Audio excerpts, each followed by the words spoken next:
You are listening to the Lucha Central Podcast Network. And now, LuchaCentral.com presents Masks, Mats, and Mayhem. I got a fart box for Hold on. We need a clean. We're back. Okay.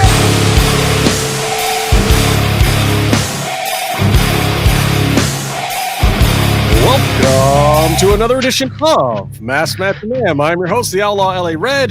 You can find me on social media at JustinHarvey75. You can find the entire show on social media at MMMShow75.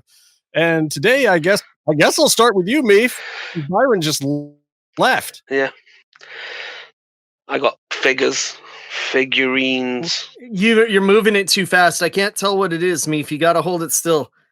It's focusing. It still looks like Deadpool from Origins Wolverine.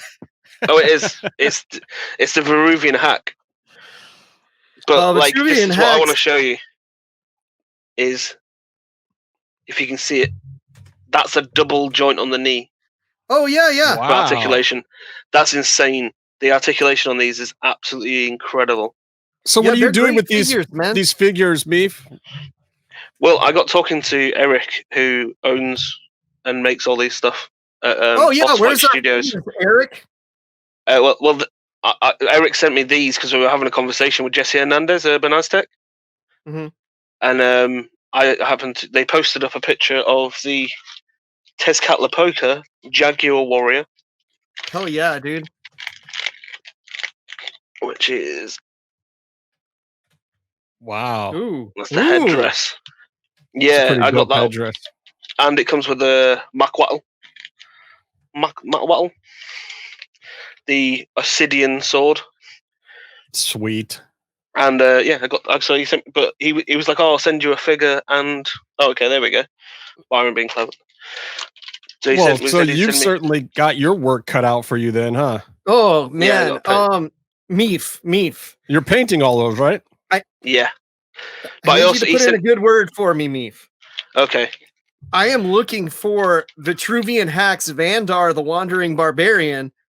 I do not want to pay $50 on eBay though. So if he has any lying around, I would like to purchase one from him. I will ask Eric.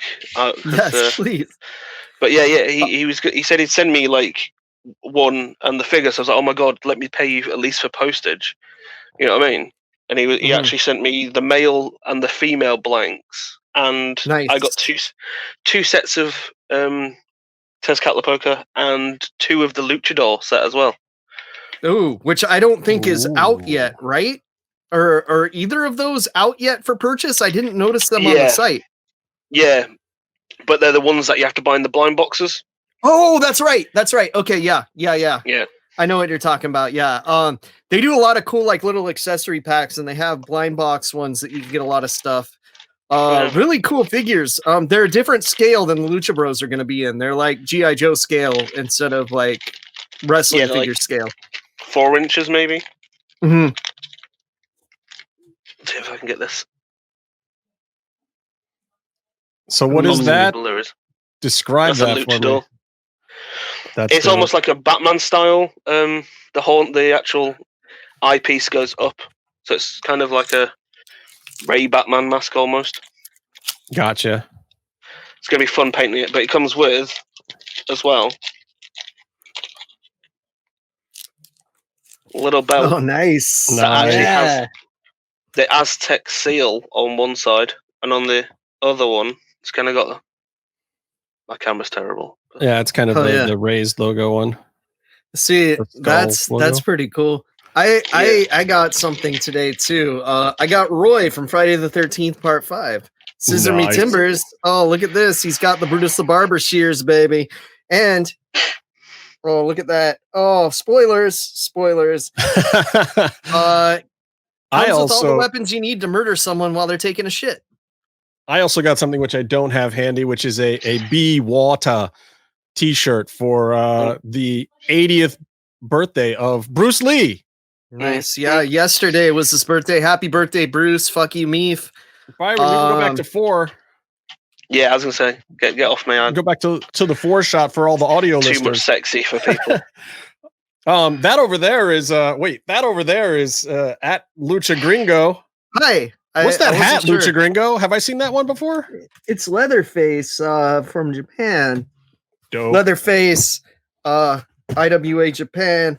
Ordered it from Stash Pages, good homies. They had an ECW light up sign, and the fucking shit sold out in 2 minutes, and I didn't get one. Dear Lord. Yeah. So we got a lot of stuff to talk about today. I have a great unboxing for us. Ooh, we should get to that. Yeah. Oh, hey, Byron. Hi, Byron. How are you doing? Oh, who? Do we have audio from Byron? We can't hear him. He's plugged in. What a fucking episode ever. Does he know the show started already? See, normally we do a whole bunch of chit chat, this, that, and the other thing. But this time, as soon as I got in and I saw that Byron was already recording, I just started the show because of the fact that I really want to watch the Mike Tyson Roy Jones fight. We're recording this on Saturday, so by the time you hear this, the results will be in. But I'm going to watch that fight anyway, just because I feel like they're both capable enough and old enough that it's kind of a fair match. I don't know. Let's be honest. Our generations here, which span a little bit, we love the nostalgia. We still go to watch Arnold Schwarzenegger and Sylvester Stallone films. Yeah. I watch Cobra probably once or twice a week. You know, it happens. Yeah. I still don't get why he cuts the pizza with the scissors. What the fuck? It bothers me. Byron, do you have audio? Are you a part of this show, Byron? I should have audio. I have. Oh, there he is. Hey, welcome. It was working the whole time. I didn't change anything. Shaving a haircut, 2 bits. There he is. Yeah. Well, we haven't heard you say anything yet. Hi, Byron. What's going on in your world? Are you just hanging out with cats? Yo, Byron, show off that fucking merch you showed me, dog. The cast. He got the coolest thing. Byron got the coolest shit out of all of us, and he's not sharing it on the show. Oh, the Joe Bob thing? Yeah. Go get it. I have it on display right now. All right, I have to go get it. Have you displayed it on the show? I'll show you a piece of Joe Bob merch that just came while we're doing it. This is Halloween Hootenanny Joe Bob. Look at that Halloween jacket. He comes with beer food grip. He comes with a little jack-o'-lantern. I love beer food grip every time. Comes with a sexy orange. Pretty dope. Suit. Yeah. See, Byron apparently didn't get the memo that this show isn't just about Lucha Underground, that it's about, pop culture and wrestling and things that we like. The only reason we do this show is because we'd like to talk to each other about shit that we like. That's it. That's the entire point of the show. That's it. Right? Joe Bob's Kung Fu. Yeah, we're not going to make... So, here, I'll do this, right? Awesome. Do the one, baby. So, I got this book from my friend Sean at the New York Horror Film Festival. Oh, hello. That's when my it's cool when you guys make sound when I talk because it mutes me. So he sent this to me. My film The Beitani played there many years ago. It was awesome. I didn't really look too closely at it until today because I'm putting up shelves and furniture and stuff. So I found this to put it on display, and I noticed it's signed by Joe Bob. Oh, snap. Oh, nice. Which is pretty dope. Which I'll put it right next to my little Joe Bob doll. First of all, it's an action figure, and I already showed him off while you were gone because I opened mine because I'm not a monster. Oh, never open it. Never ever open it. I like to open some stuff, but I love the artwork here, and I gotta tell you, I should not have opened this guy, Shit Toad Chet from Weird Science, because the new version that's out doesn't say Shit Toad on the packaging, and mine does. Oh, it just says Toad. Oh, but look at that. Casey did it to himself. You know what else I got? I got Macho Man. Jim's laughing right now. I got Macho on my computer watching me edit. Yeah, who's your handsome and talented friend that got that for you? Look at the articulation. I don't know. Maybe I'll remember when I see an Eddie show up. Dude, there's no Eddies. You're getting Mr. Wonderful Paul Orndorff, and you're gonna fucking like it. Me for a family show. Jesus Christ. Holy Jesus. So, yeah. Nice articulation. Do you know what hasn't shown up? The Mandalorian. Wait, the one that Byron was supposed to send you? I sent it. I have proof. Oh, you mean this one, right? This one? Yeah, I mean this one right here. That it's right here in my hands. Just don't look too closely on my shelves. It's totally on its way there. To be fair, I checked, and like, there's like loads of people complaining about the same kind of shit. So it's either been stolen. Hey, Meef. Look at that double knee articulation. That's so amazing. Oh, I mean, the thing about the Mandalorian, the thing about packages being sent out of the United States right now is who would want to have anything from this country? It's just drenched in disease right now. Yeah, I mean, except for Star Wars figures that you can't get in the UK for some reason. Third world countries have problems. What can I say? Well, LA is officially shut down completely again. It's Monday, right? Like total lockdown on Monday. Yeah, I made some posts the other day about, how some of the worst days of COVID are the best days of the stock market. Totally follow the money. It's like everyone is all like, oh no, LA is in a plague zone and we have to be super duper careful, but we're going to let everyone finish shopping for Christmas first. It's like, your health and your safety is of everyone's concern unless it is involving somebody losing money. It's the same thing happened here. Like universities let students cut, because like my town especially is literally a student town, and the housing is actually all just in the town. There's no real campus. Right. So like the landlords make like hundreds of thousands a year, and it's always like, the same people obviously own several houses, if not, a few 100 houses each. Yeah, they just follow the money. It's not some secret science. It's a capitalist society. I'm not going to. I thought you were trying to get the rich. Some cross-style conspiracy theory instead. But everything you're saying is checking out. No, but he did like my post, even though I said this is not a conspiracy theory. I thought for sure that would not get a like from Cross, but he liked it anyway. Yeah, but that's the ultimate conspiracy theory. It's when you say it's not a conspiracy theory, so people don't know it's a conspiracy theory. That's like double-veiled. See, but the thing is, it's and people have done posts or billboards about like how people are going broke and homeless, while like Jeff Bezos just doubled his billions of dollars since COVID.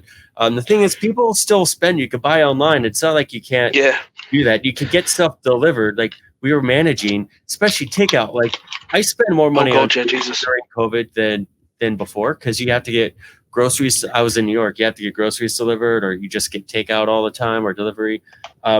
It's the thing is, the economy won't suffer as bad if we do the lockdown to keep people safe, because we have no other defense, and then you help people out financially, and they're not gonna. The rich people put that money in a bank because that's how they got rich. But we need to spend it on presents and bills and food. Stuff. So if you just give us a little bit of money and we stay home for a little bit, we'll spend all of it and probably more.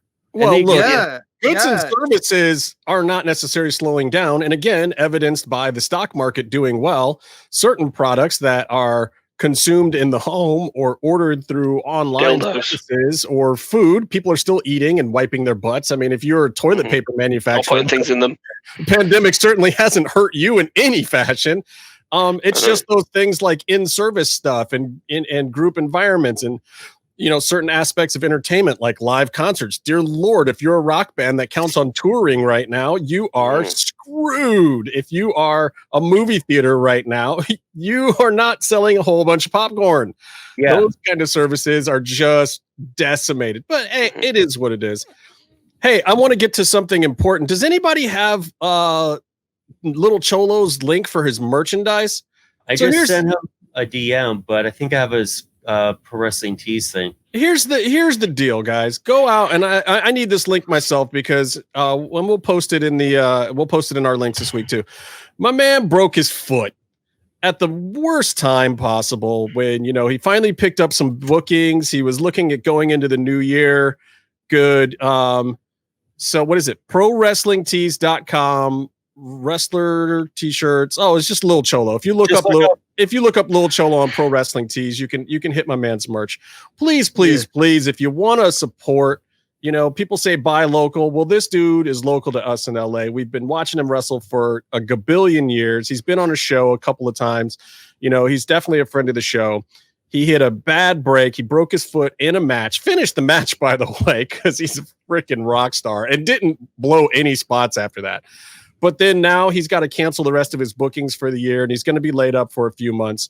So hook my man Lil Cholo up. Go to Pro Wrestling Tees. Search Lil Cholo. Yeah, Byron, on Facebook. Show them the shirt, dude. Oh, this shirt. So check this out. I got a Cholo shirt right now, and I've been complimented on this walking the mean streets of Bed-Stuy. Dude, because that's how hard about as fuck. How about LA though? How many people are giving you compliments about a white guy walking around with a shirt that says Cholo on it in LA? It also says strong style, so it's completely false advertising all around. Dude, that's a dope shirt. That's one of the two that's available on Pro Wrestling Tees right now. That's no, trust me, don't worry. I work snug. I'm gonna see if I could do this. Like snug in your bed is not the same kind of snug, Byron. I don't think that they're the same. I don't think he means snug in the butt. He means in between the cheeks. Let's see it fits snug. He's got the kung fu grip. Understandable. All right.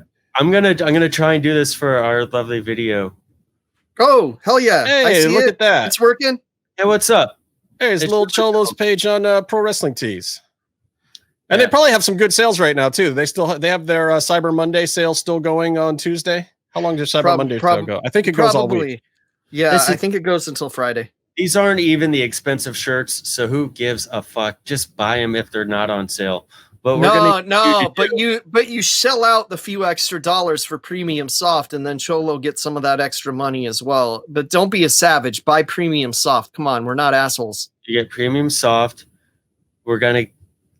So you need to buy these shirts. We'll do premium soft lasts longer too. I feel like the ink stays on with heavy washing better than the other ones. So we're gonna add that one to cart. Then all these stupid things. Okay, now let's go back. Financials. Come on. All right. Now we're gonna get the next one. You're doing both. See, this is a real hero right here. A real hero gets them both. Dude, I'm doing the same thing. I just don't know how to share fucking video. Jesus Christ. We don't need to share everyone's video. Listen, you get this one in black. You can't wear the same shirt every day. Oh, Byron, you could buy long sleeve, bro. What the fuck? Oh, nice. I run too hot to wear long sleeves. How about a soft tank top, bro? I'll buy one long sleeve to put underneath the short sleeve one. Because I feel like that would be what Lil Cholo would do. So that would definitely. I'm absolutely. Oh, that's awesome! They have the soft style tank tops. I didn't know that. That's what I just said, bitch. No, Byron doesn't listen. No, that's why I went to it. Add that to cart. Wonderful. Yes. All right, you guys don't get to watch my credit card numbers. Yeah, you guys. You guys know the only thing I was holding out for 4-6-5-3 4-9-6-6 2-7-2-8-5-8-5 expiration. Let's be real. Credit limits probably real low anyway. We don't need to see it. I hate how they make you select a color when there's only one color. Yeah. Get me all excited that I can order this in a different color than black. It's just the way the platform is built. Look, dude, every t-shirt in the world should be black. But that's just me. Or red. No, I like orange. Okay, first of all, that's racist. Second of all, that's really racist. Okay. Man, come on. You can't call me a racist today. I just finished watching really nice in dark red. Between the World and Me on HBO. That's some deep shit. I just been watching I've been watching Different Strokes. Does that count? Yeah, that counts. Yeah. Okay. What's that on HBO? Between the World and Me, they did a special out of the Ta-Nehisi Coates book. Oh, rad. It's dope. It's real good. Can I have your login? No. Hold on. I thought he was going to ask for your autograph then. Wait, no, I guess you give me the New Japan one for a minute. So my login is my New Japan one for a minute. God 4-6-8-8-6-5-5-3-2-9-4-7 expiration date 08-2028. All right, here we go. Actually, Kiz Fizz this shit. We don't share logins with people. Never. Only Kenny logins. Yeah, and I'm paying for that Mike Tyson pay-per-view later too. How did Casey not do a split roast joke after the sharing Kenny Loggins? Because I'm trying to fucking buy Cholo's shirts right now. All right, while he's buying Cholo's shirt, I got to get to some super duper important stuff. I am going. Go ahead. What, Casey? Go ahead. Go ahead. I've got a pro wrestling tease related thing to do, but go right ahead. No, we'll give that like a segment, man. Let's give that time. Let's give that some room to breathe. I'm gonna get this one done. We'll get out of this segment because this is super duper good stuff. We got to add somebody to the wall of shame this week. I don't even know dude's name. I'm sure I could find out. I don't even know any of these people's names. We're adding an entire category of people. Yeah, but you to the wall of shame this week. You could sure identify them visually. Yeah, 100%. Anyway, let me catch you up a little bit on the wall of shame. Wall of shame. We got David Lagana, Jeffrey Briggs, and JT Wilcox, and those two cucks that say they're going to restart Lucha Underground Wrestling. Byron is on the wall of shame right now because he likes to follow people wearing Confederate flag cowboy hats. Unfollowed on the main account, by the way. Thanks, Byron. Depends if he's following them to hunt them down. I'm fine with that. No, I mean I don't even care about hunting them down. Into alleyways. I got stoking the flames as fans of theirs. I might even let them follow us just for the numbers, but following them back, maybe not so much. Purposaurus Rex, woo! Louis Benson is on the list. He got added last week. He's the guy who was talking about Cody's meat and then decided to try to flame them back when he got his social media taken away from him by AEW. He's on the list because he went to the DDP yoga retreat to lose weight and he's still fat. Good for him. Velveteen Dream, Impact for not getting their wrestlers verifications. Brit Wrestling, Pretos, and Pervs. I can't even say it anymore. Tessa Blanchard still on the list for phoning it in. Ricochet will be on the list forever until he cuts a good promo. Colt Icon still on the list. Is he still on the list, Byron? Colt Icon? He's still on the Eric list. Mutter? He is Eric Mutter is ducking me. He also has another podcast which airs on the Lucha Central Podcast Network YouTube don't later on the same day. So make sure you go out of your way to do something else. Wow. On our own network. I might actually call in. Well, listen to every other. Are they live? They might be. I think so. I'm gonna get live on air and call him out for you. You should do it. Actually, I mean, I'm sure it's a call. He'll let me on. Like all the other ones. I'll lie to him and tell him I'm going to talk to him about some breaking Phantasma news or something. He'll get excited. Look, wouldn't be the first time we had heat with another podcast. We have heat with other podcasts all the time. I couldn't tell you. I couldn't remember. There's other podcasts? Not that anyone listens to, but. So I couldn't remember much of the show, but the name has some sort of like metal or Pantera type reference, some old rock and roll stuff. I think the other host is somewhat cool. Because I pegged Mutter as more of a Nelson guy. But he's more like I pegged him more of a Garth Brooks kind of guy. Look, I hope that none of you pegged Eric Mutter. What's the opening band for My Chemical Romance? Wow. Green Day. No, stop. No, somebody way better than Green Day. I actually did. I have seen My Chemical Romance at concert. Black Parade is pretty cool. Black Veil Bride. Byron, you're 46 years old. Let it go. Please. First of all, I am not 46. I could play 32. So wow. Okay. Let's see who else is on this list still. Spotfest Radio still on the list. Austin Theory. Jordan Devlin still on the list. WWE Brass for taking away everyone's Twitch and losing Zelina Vega. They're definitely still on the list. And I am now going to add these category of people. The people, Lucha Underground writing team. No, of shame. Casey has spoken. No. You can only add them if they're here in person. Yeah. You have to add them to their face. I'll make that happen. Okay. So I am adding people who send female wrestlers or male wrestlers for that matter, unsolicited dick pics. What are you thinking? Seriously. I mean, look good. Don't get me wrong. Don't get me wrong. We're a bunch of dudes. We talk about dude stuff. We will occasionally. We're dudes. We still don't want to see. We talk about penises quite a lot. Bunch of dicks in our face. You know what I mean? But it's ridiculous. Go ahead, Byron. We have what? We definitely have a 45-minute segment that talks about shaving B's and P's and AH's. Absolutely, but not for the purpose of sending. And we have a 90-minute segment on Cage's moose knuckle every week. So people, who thinks it's a good idea to send a picture of their naked mole rat to somebody? You know, I'm trying to figure out what the point of it is. It's like, look, if you are really like desperately enamored with some wrestler, do you think that that's going to get their attention? Do you think that they're honestly going to open this picture up and be like, ooh, yummy, I need to get some of that? And they're going to hit you back and chat you up about your unsolicited picture of I never thought of this Commander. Before, dude.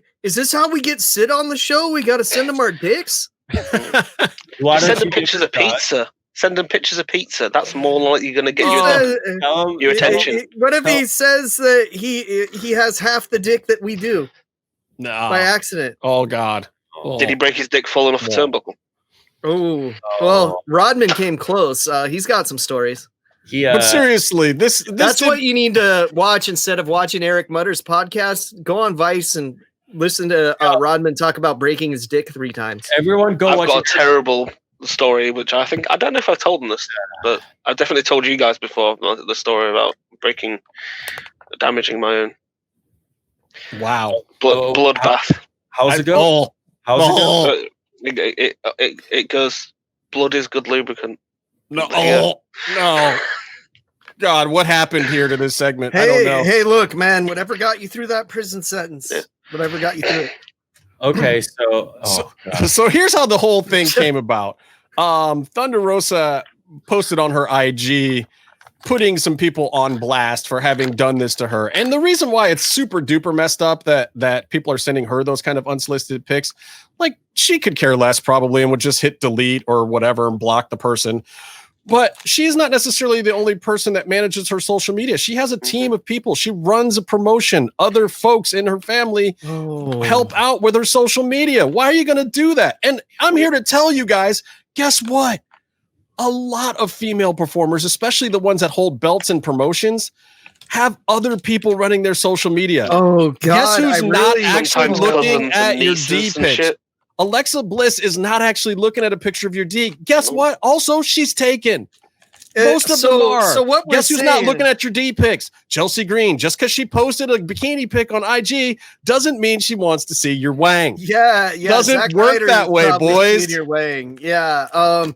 Oh, I feel so bad. Brian's probably had to see some D's, some B's, some AA's. Of course he has. He has. Dude, when I was working at NFL, the female talent on my show would get them all the time. It was the worst thing. Like I'd be sitting there, we'd be getting them prepped up. They'd check a message real quick and then they'd just be mortified in the break. Like you can't unsee certain things in life. And we're not even just talking about like the normal things. Like people were sending their fetishes and their weirdness. Like, dude, here's the thing.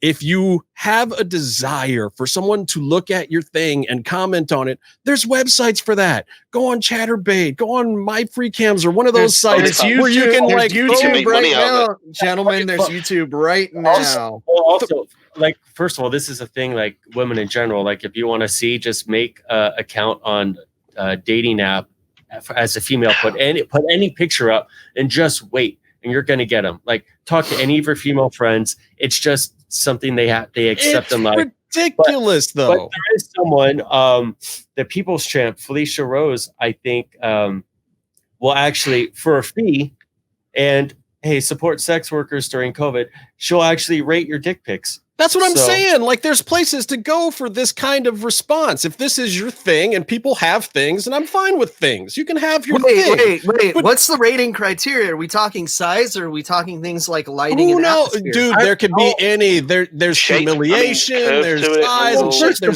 First of all, you get whatever you want out of it. Just find the right if you don't get page. Oh man, you get like a purple light, you get some smoke, you got like the Undertaker entrance for your dick, and then And if it's girthy, you look like Paul Bearer.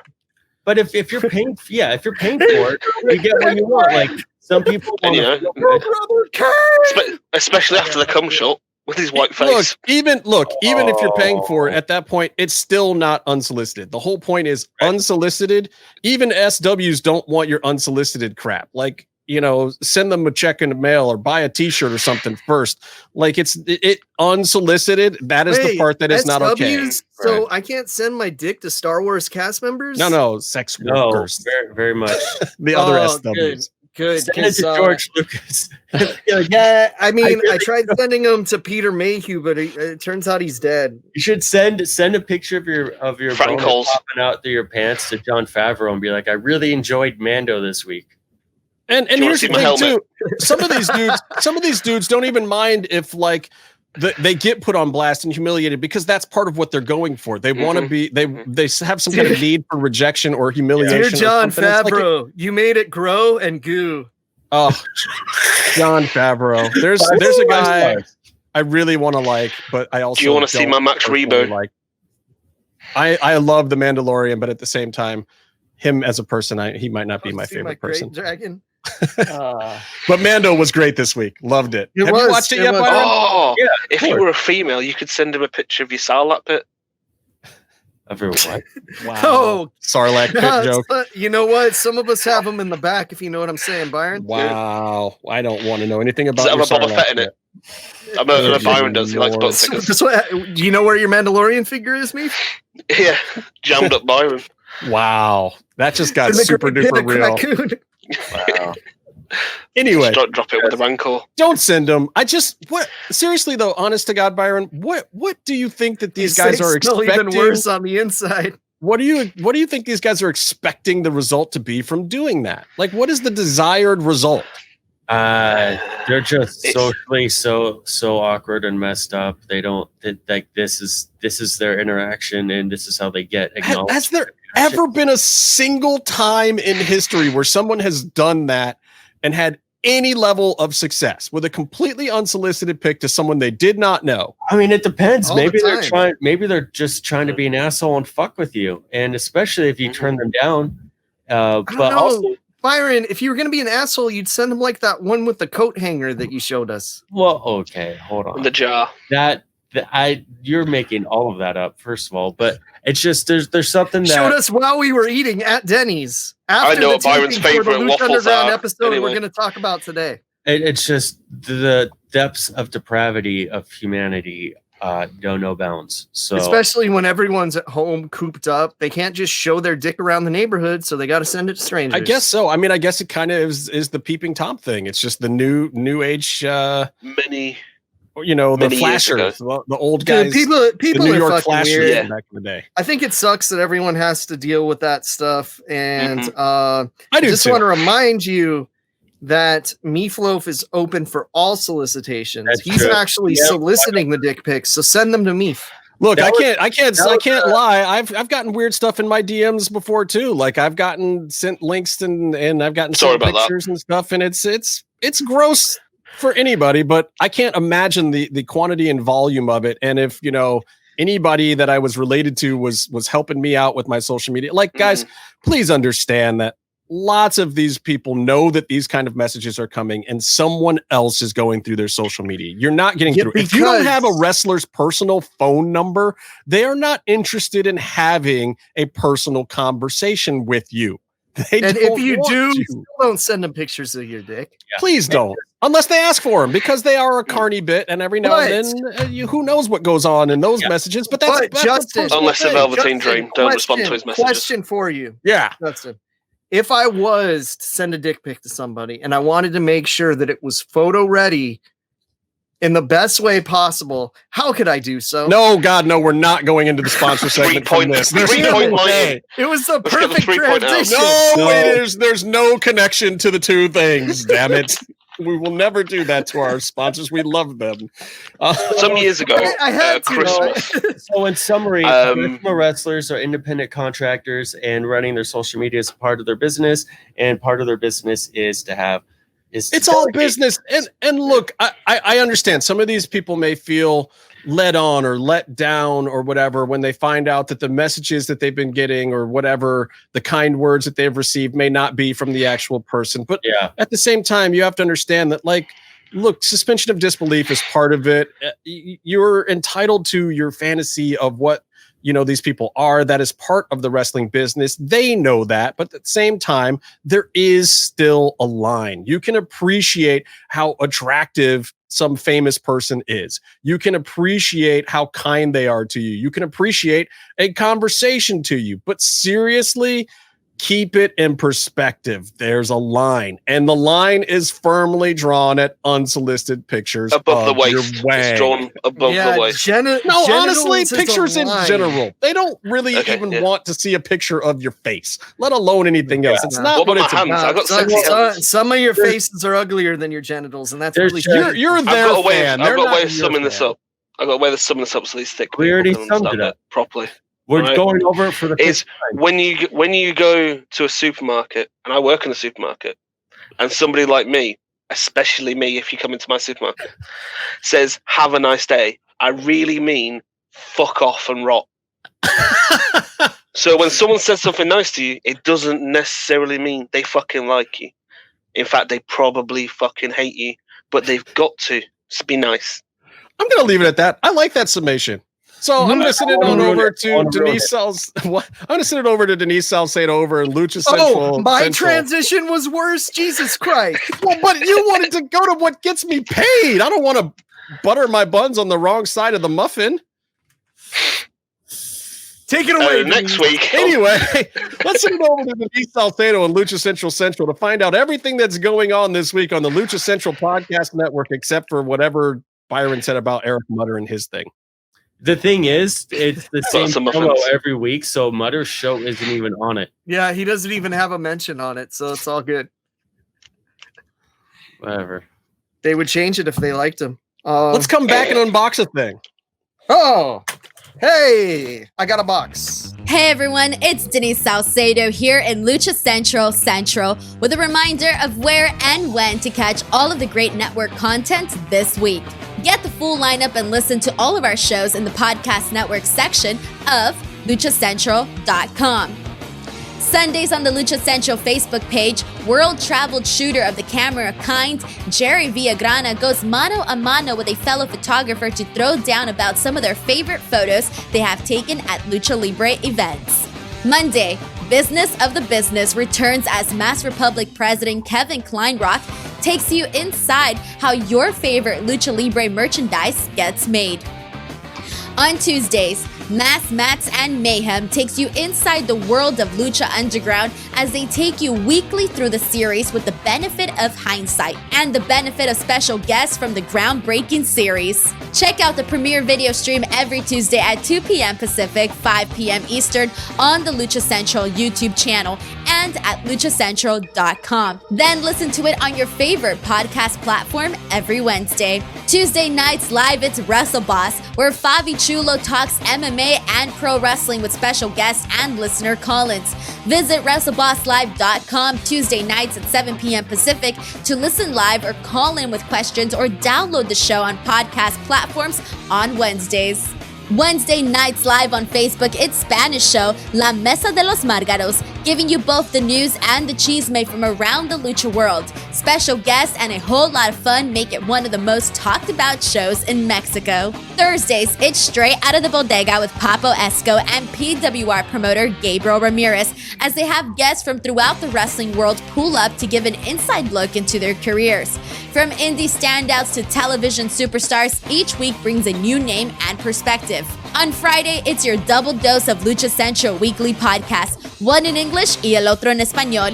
Lucha Central Weekly is where you'll find all the top stories of the week, both inside and out of the ring from Mexico and anywhere luchadores are in action across the globe. Be sure to subscribe and follow all your favorite Lucha Central Network series on your favorite podcast platforms, either by their own series name or subscribe to the Lucha Central Podcast Network show pages to get all of the shows in one easy feed. And please consider giving a rating to help more fans find the shows that you love. For now, this is Denise Salcedo signing off from Lucha Central. Have a great week. And we're back. Now he can pick it up. Is that okay, Byron? Byron was yelling at Casey for trying to pick up the box during the break. Hello, Mr. Director. Is this a good enough shot for you? Why don't you give me the one? No, I believe That is a pro wrestling crate, Casey. I wonder what is inside. I don't know. Why was it on that dipshit instead? Let's see. Why don't you get a decent webcam? No, look, guys, from time to time here on the MMM show, the denizens of deliciousness like to know what it is that we get in these amazing crates and where all this cool, fun merch and stuff comes from. Because here on the Lucha Central Podcast Network, it's not just about Lucha Libre. It's about collectibles. It's about all sorts of fun stuff. It's about pop culture. It's about all things wrestling and more. So, that being said, Casey's going to unbox this month's pro wrestling crate that he got. What you got in the box, Casey? What's in the box? Okay, so first thing is Gwyneth Paltrow's head. Okay, so for the Doe has the upper hand. We talked about him last week on the show. The Birdman. Coco Beware, baby. Coco Beware, made in China. You got little Frankie. You got look at that, Frankie. Frankie died in a fire, and he was screaming help as a person when he died. True story. Have a nice day, everyone. Jesus. This is designed to make me cry. Oh my it's God. a Latino heat pin. Yes. Look at that. Oh, look, and I can make awesome. the lowrider jump. Oh, it's jumping. It's jumping. Dope. You got Chabo's car. Oh, fuck that. Fuck that. A sedan. Okay, I got something that's kind of special here. This is the first time they've done one of these. It's called a Brawlin' Buddy. So it's a micro brawler as a wrestling buddy, little mini one. Dope. Awesome. Okay, guys, we need to take it aside. Was that Colt Cabana? This is Colt Cabana. Show us that. Panorama. King of merch. He's got Colt his jacket Cabana. on. You can't see the elbow pad. Yeah, you can. Yeah, he is king of merch. You can actually buy whatever elbow pad he wears. Like he gets a new one every match. We got to talk about wrestling buddies a little bit, gentlemen, since we're trying to stretch this into an entire segment. Behind the scenes info. Did any of you guys have wrestling buddies growing up? Because they were very important to me. I don't know if they were important to me, but yeah, I had a few. Well, because Justin, you're older than me. You probably got a pair of scissors and took Big Boss Man on Night on the Town. He was hanging from my cage. Hard times. I loved wrestling buddies as a kid. Byron, did you have any as a kid? No, I had real. Oh friends. my God. He put dick holes in them. Yeah, well, that's what I just said. Justin did really, but yeah, Hulk Hogan wrestling buddy as a kid. I used to have a loft bed, right, which is like kind of like a bunk bed, but with like a desk and a dresser underneath. And I used to drop elbows on him from the ladder and like jump off. And I think I did something similar. And then I ended up moving on to My Pet Monster because I realized you could put submission holds on him because his arms were so much flexible and he could take an elbow better. There was more padding. You'd hit the floor less hard, you know? And so it's pretty great. I still have a great elbow drop. Krista Joseph was asking how legit My Pet Monster was on Twitter, which is a bullshit question. He's extra legit, more legit than Wrestling Buddies. Also, if you like Wrestling Buddies, you want some new ones, go to horrordecor.net where they have a Zeke the Plumber from Salute Your Shorts Horror Buddy. They're horror versions of Wrestling Buddies, and I'm plugging that because I plugged it on my other podcast, Holiday Gift Guide episode. So look up another miserable podcast. Wait, you did a holiday gift guide? Because I need to get some stuff. It's all for horror stuff. But okay, I've stretched this segment a little bit, so I'm gonna get back. Wait. Here. I hate to jump in, but on Wrestling Buddies, you can get an extra large 3-foot Bandito from him, and you can get. I think Thunder Rosa sells a lot of them. Paul, my partner's got one, a little one. They come from a wonderful guy called Mask Tatloni. You can find him on Facebook. He does lots of them for lots of luchadors, even like smaller time luchadors. So he can hook you up with like any kind of crazy things you want. I think he did the Drago ones. You can get keychains. I've got a Cuerno. Oh, yeah. Wait, is there a website for that? No. But if you go on Facebook, he's on Facebook as a. Did he put the fleshlight inside it for you, or did you have to do it yourself? Wow. Tremendous. Woo! Okay. Sold. So back to the box. What else you got in the box, Case? Okay, we've got a Demo God Chris Jericho shirt. Oh, look at that. He's the Demo God. Look, he's chubby. Oh, look, he's got bosoms. He's chubby as an AEW game. Jacket. Oh, look at that. He's asking you to vote for Trump. Okay, next. It's piss colored as well. So, Okay, this shirt's from the Major Wrestling Figure Podcast, but I think the shirt is hideous in both color and design. It's Figure Story because that's a pun. And it's Little Swoggle as the alien. You got Brian Myers as Buzz. You got Zack Ryder as Woody. You got Chelsea Green as Little Bo Peep. I have a question. Who designed it? I don't know who designed it. This isn't their normal guy, TTD, that actually does good work, I think. So I don't know. First of all, the only one who looks like the person is Curtis Hawkins. Second of all, major compensation on Zack Ryder's hair and beard. Yeah, are we still calling him Zack Ryder? He also called Hawkins. It's fine. It's fine. What's most interesting to people that watch the show is this book called S is for Suplex. And I'm saying that because many of our listeners don't know how to read. And this will help you learn the alphabet. Also, Casey just buried all of you guys listening to this. It has hundreds.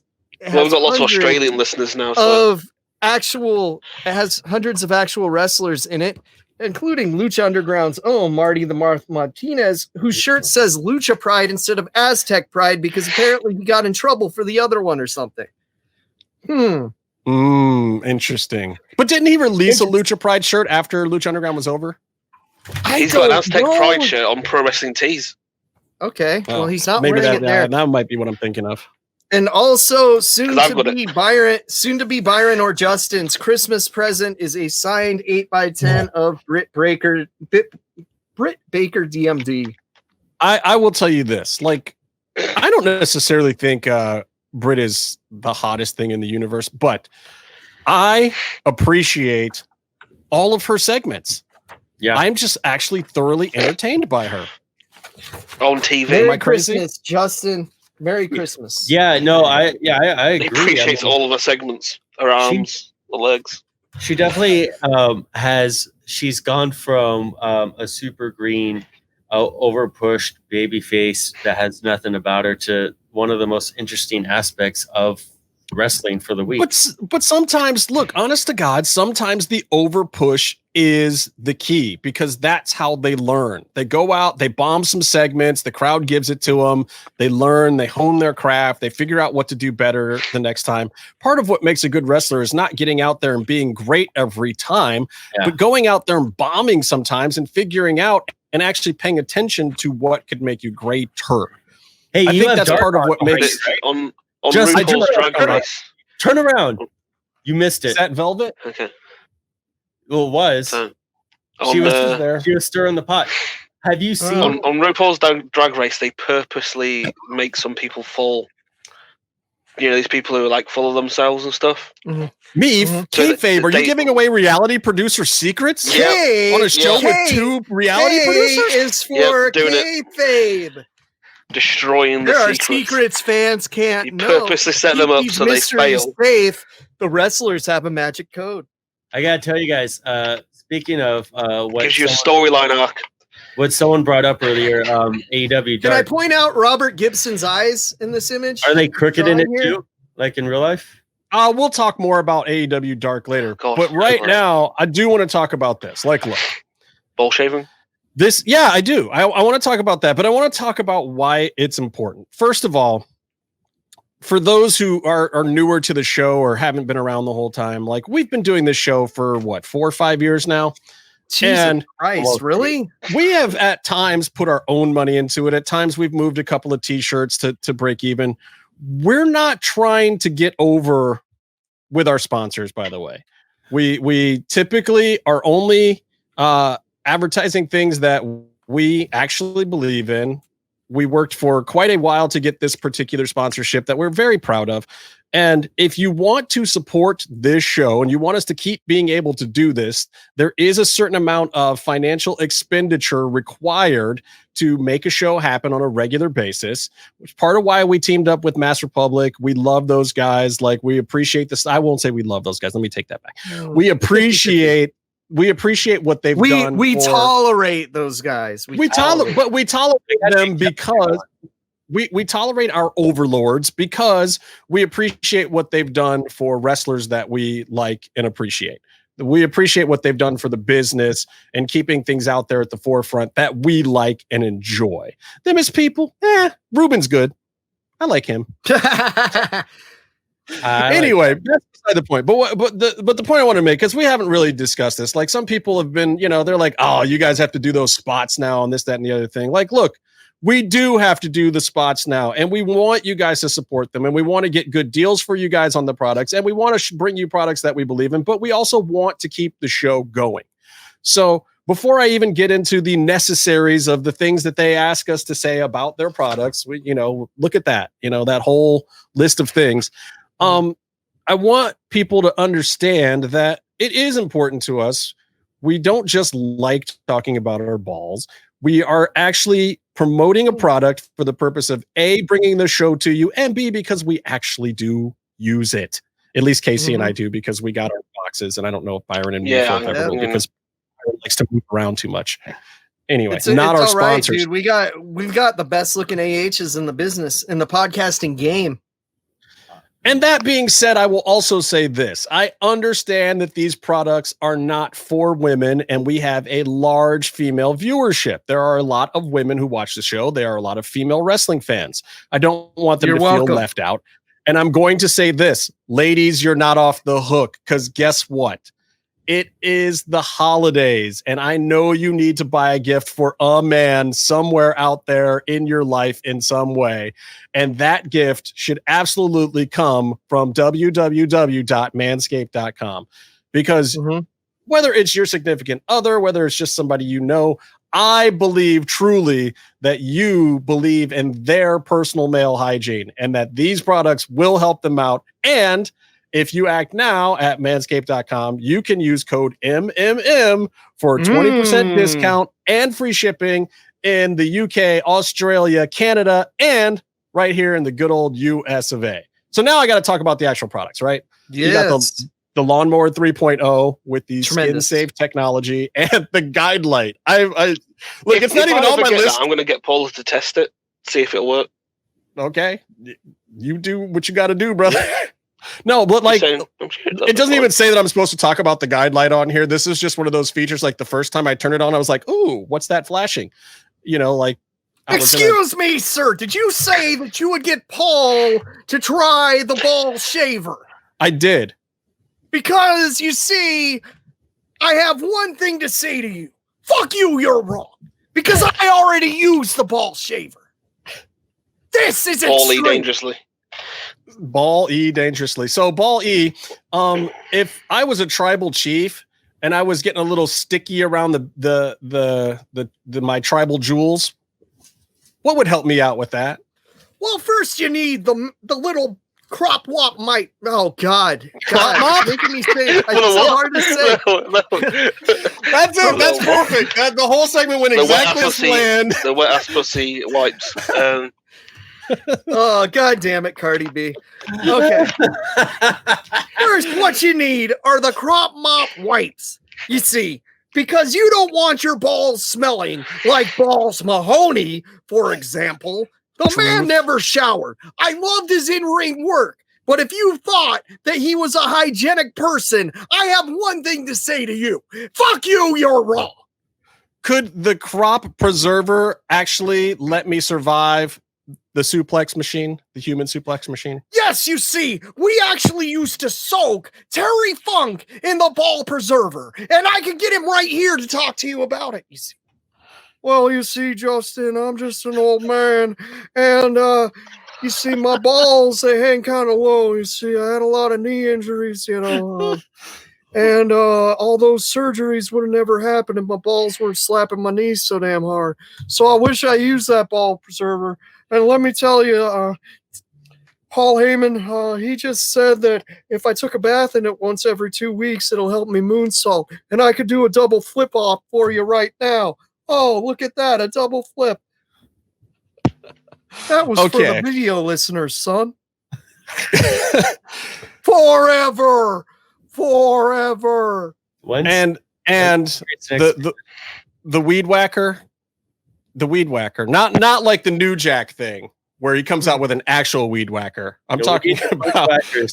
Well, you see, this one had a little bit of controversy in the locker room because you see, Rob Van Dam doesn't like anything that sounds like it's damaging weed. But I told him this weed whacker will help it so it's easier to put on that weird thong you wrestle in under your trunks that always makes it look like you have butt sweat. So, Manscaped, I'm asking you to formulate something for our friend RVD who suffers from a little ailment known as anal rain, aka major sweaty ass crack. Maybe those crop mop wipes can work on his ass.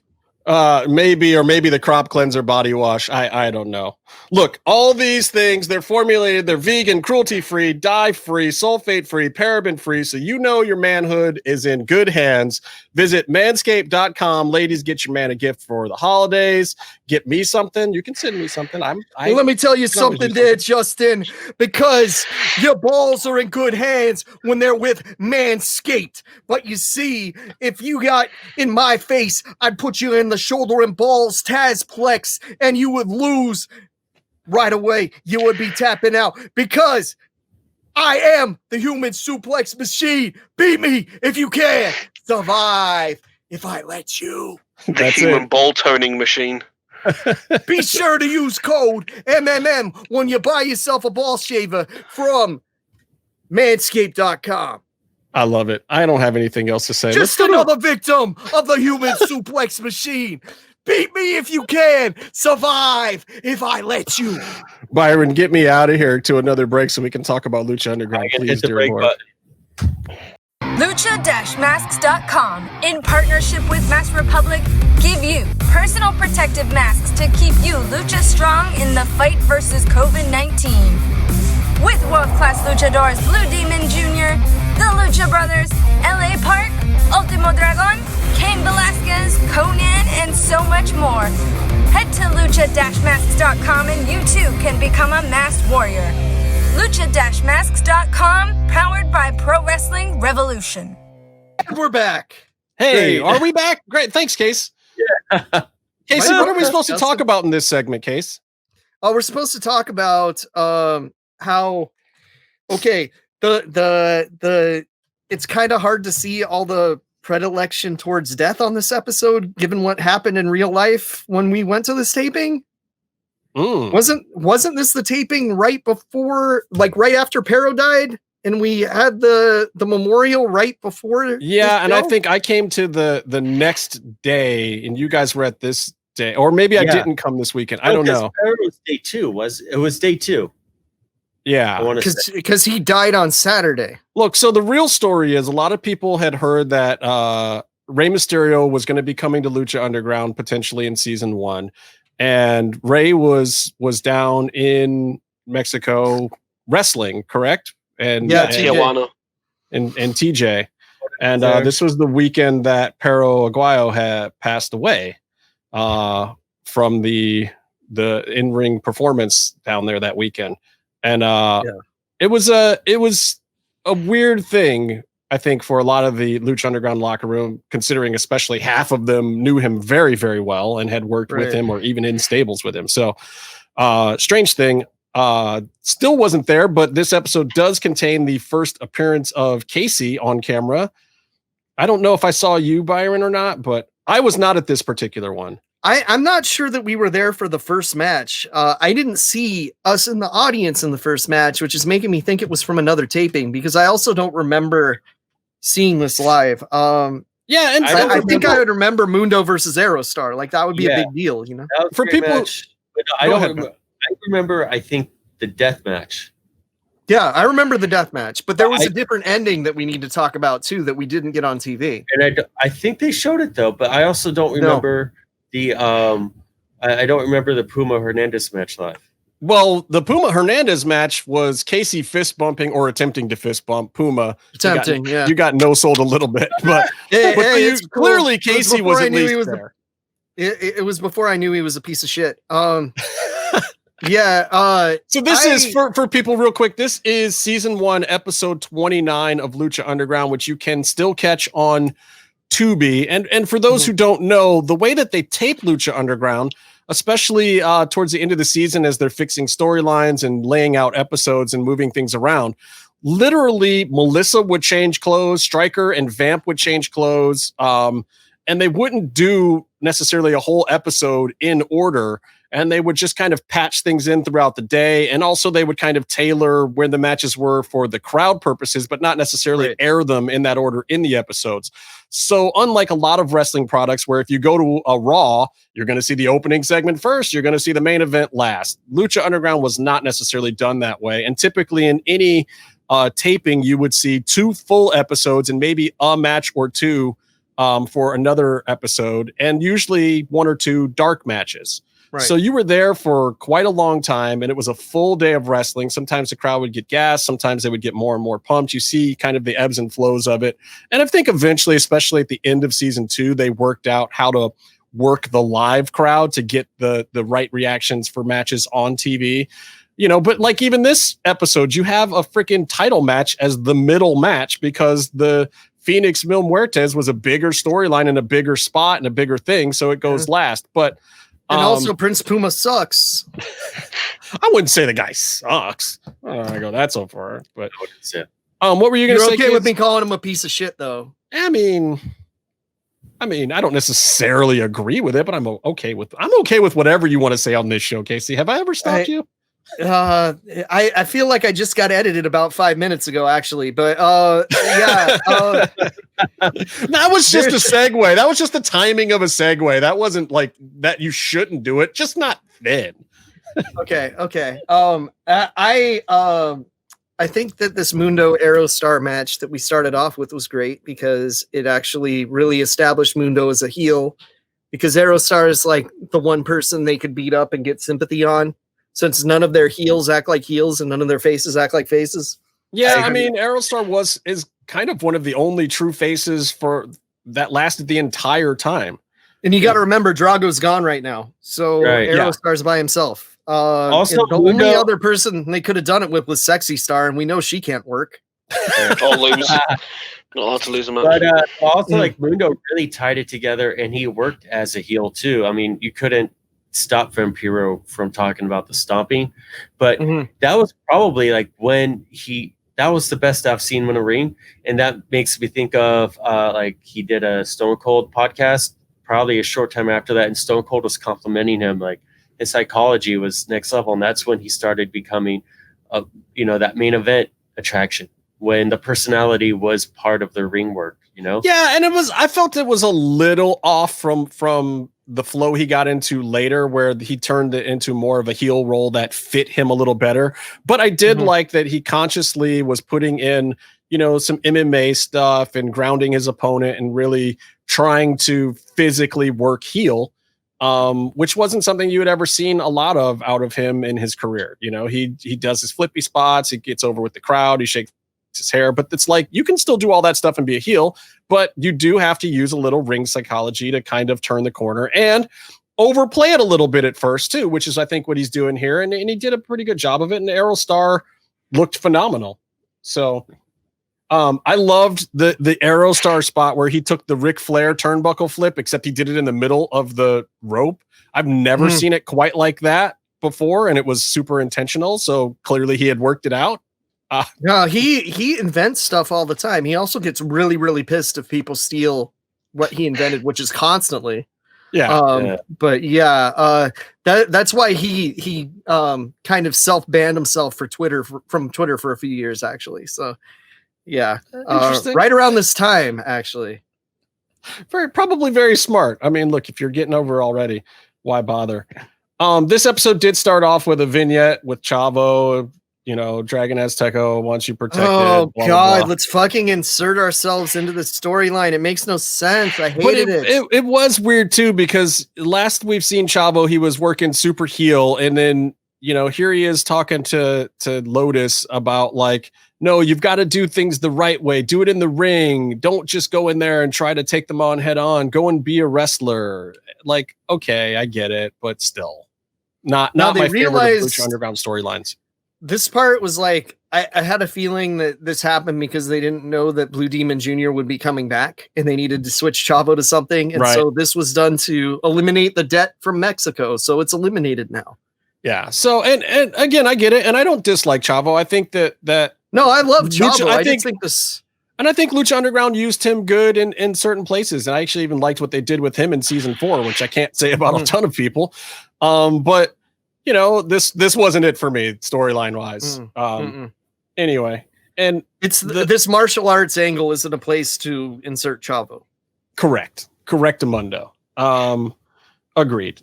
Anyway, so the Mundo, of course, gets the end of the world for the finish. I would have liked to have seen him use a different finish here.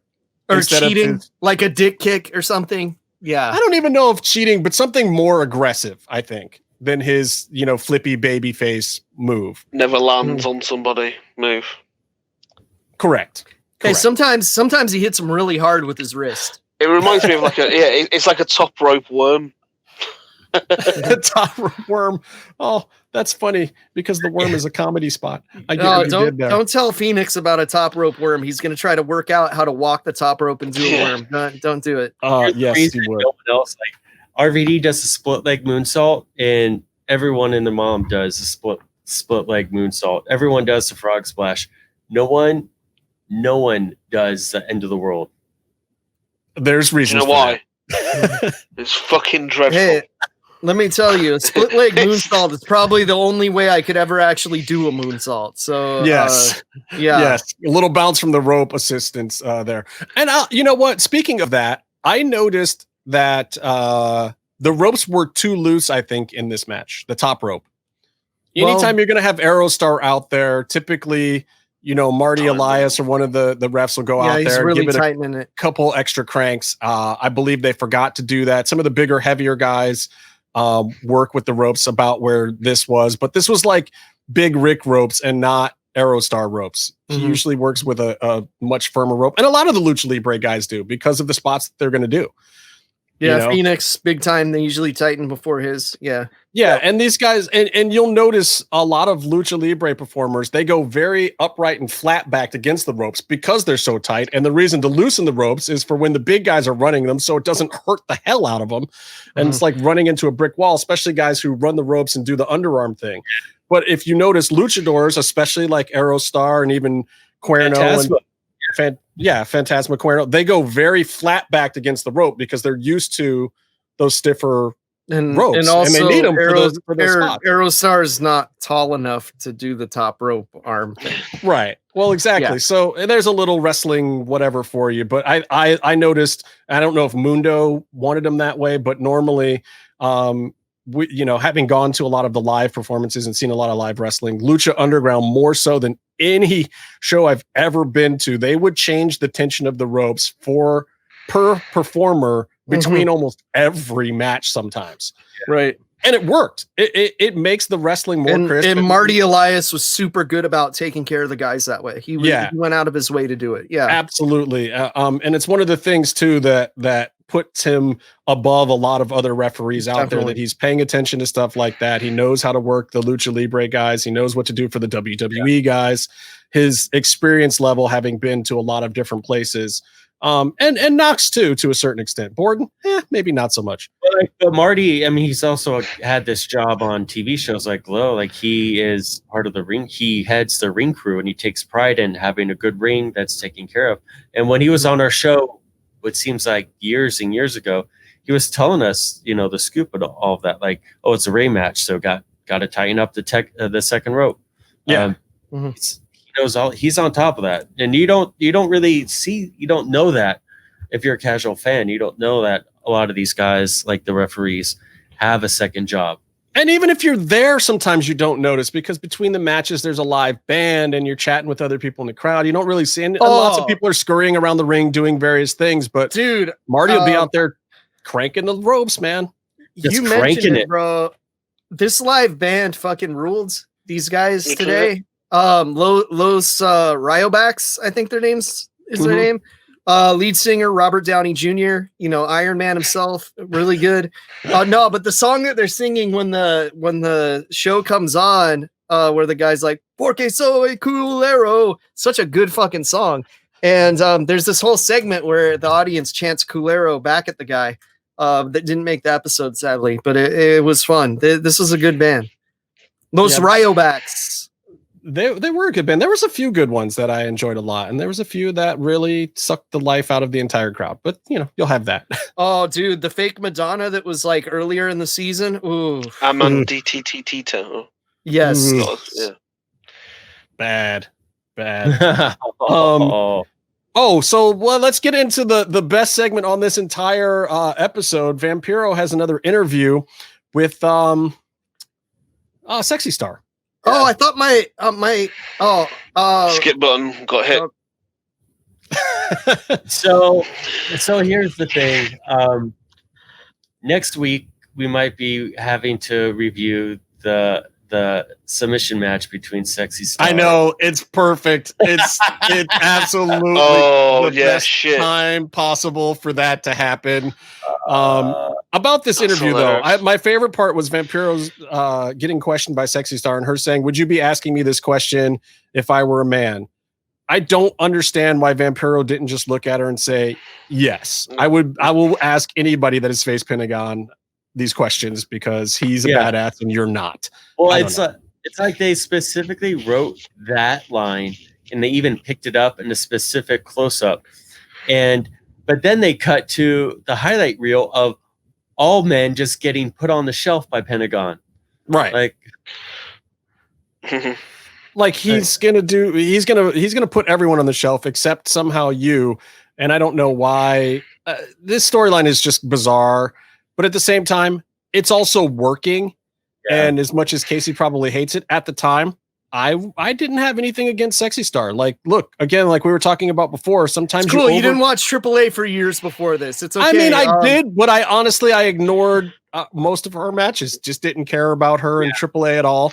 She didn't interest me there, and she was completely shoved down my throat by Lucha Underground. And like many wrestlers, as we talked about before, you overbook a babyface sometimes, and people buy it. Like I was buying into it, and when I would go to the live shows, I would cheer for Sexy Star. Like not necessarily because she was my favorite, but because I appreciated the show, and I will cheer along with what the show's storylines are to help get it over and to enjoy the whole thing myself. So yeah, they had me a little bit, but this interview sucked. This interview was not good. I mean, I thought I didn't watch it. I mean, they're definitely doing a good job generally with her character, but her character was probably one of the top 3 priorities before the show even like cast people, Yeah. So it's like, well, obviously, but I thought the interview was fine. I thought it was good. I thought she came across tough and well spoken, but it's like, it's also separating the character of the show from the wrestler too. Yeah. I mean, look, this is one of those things like exactly what Vince does in WWE, where he has an idea. He wants to get the idea over, and then they find a wrestler to fit it. They wanted to get this idea of this type of female empowerment in wrestling over as a staple of the show. They also wanted to get over that the women were going to wrestle the men on this show. It was one of the things that they really wanted to put forward. Like, look, if it's a fantasy anyway, who cares about, this is not AEW. We're not trying to present this as a sports product. We're trying to present this as a fictional work in a fictional world. So yes, with a smaller locker room, we're going to have the women wrestle the men. They're fully capable of doing it, and the men are fully capable of putting in good matches with them as well. So we're going to do that. And she was the lucky benefactor also early on of that. They wanted a mask, like Sexy Star. Yeah. Female superhero. I get it. Yeah. I don't like Brie Larson either, but Captain Marvel is serviceable. Whatever. Maybe not. Hey, what happened next? I don't know. I just watched Thor: Dark World yesterday, and Captain Marvel is so much better a movie than Dark World that Iron Man 3 is pretty bad too. Like your bar is too low, dude. Oh my god. Iron Man 3 is worse because Shane Black did that shit. He should know better. Yeah, it was not. It was Iron Man 3 has some serious jumps in logic. Anyway, I'm moving on. Puma versus. I have a question. How come the whole suit and every fucking helmet mask in Marvel Universe just like comes out of a little like coin purse? Science. Where does the metal go? God damn it. First of all, Byron, we need you to get you in the long, long tradition of Japanese henshin fucking heroes like Kamen Rider and the fucking Power Rangers and shit. And I don't have enough time to properly belittle you right now. So I just want to say you suck, and we'll continue. Dude, science is magic, Byron. Henshin a go-go, baby. Science on a helicopter, and you can hold it like this and throw it around, but it's a whole Iron Man suit with computers and metal. It's not heavy. Science. It's made out of metals and they're lighter by it, Brian. They can develop these things. This is coming from a universe where a guy gets angry and turns into a giant man who breaks his pants that's green. Yeah. And you're worried about the suit mechanics? Until the green thing, I thought you were talking about me. I'm breaking my pants right now. I'm so angry that we're not continuing with the Lucha Undergrounds. It's made of unobtainium. Explaining things to a man that's never read a fucking comic book in his life. No, he read Preacher finally. Justin, you're almost. But that probably ruined him for comic books too. Justin, you're about to get to the Sammy Guevara promo where he tried to act like a big tough guy. Sammy Guevara is a big tough guy. Did you guys see the side by side of pre-death Michael Jackson and Sammy Guevara? Fucking uncanny, almost as good as Skeletor from the He-Man movie and Michael Jackson. I'm just saying, so bad. You're such a bad person, but I love. So I really enjoyed the Puma Hernandez match, and for the sake of what comic book would you say it's like, bro? What fucking comic book, huh? Conan the King. Dude, I got so many issues. That is a shitty comic. Go ahead, Byron. Lobo. You did the segue right, Byron. We just cut you off anyway. I don't know why. It's just force of habit. We can't help ourselves. Dude, if he was riding on a Segway, we would cut him off with our cars. I just wanted to say that I don't remember being this much of a fan of Hernandez, but I'm really liking all that he's doing on the show. I thought this was a great match. I thought he did really great in it, and I would have actually, for the sake of the match, bought him winning and being champion, although I don't know if he could actually carry the show on top. But the way that the match and the angle was worked, like I was all into it. And also it looked like you question if he had the balls to do it. Brian. There were baby nuts chants, which were awesome. But also this is speaking of like Mundo, like showing personality in his ring work. This is the first time Puma has shown character and personality in his wait. You're saying that just because he picks up a chair and uses it, that he's showing personality? You're saying for him, yeah. Yeah, he did the baby face. I'm fired up. He would do that. Do you guys want me to do a flippy thing? And everyone went, yeah. And so then he would go do a flippy thing. No, anyway. A real wrestler goes, you want to see me do a flippy thing? And then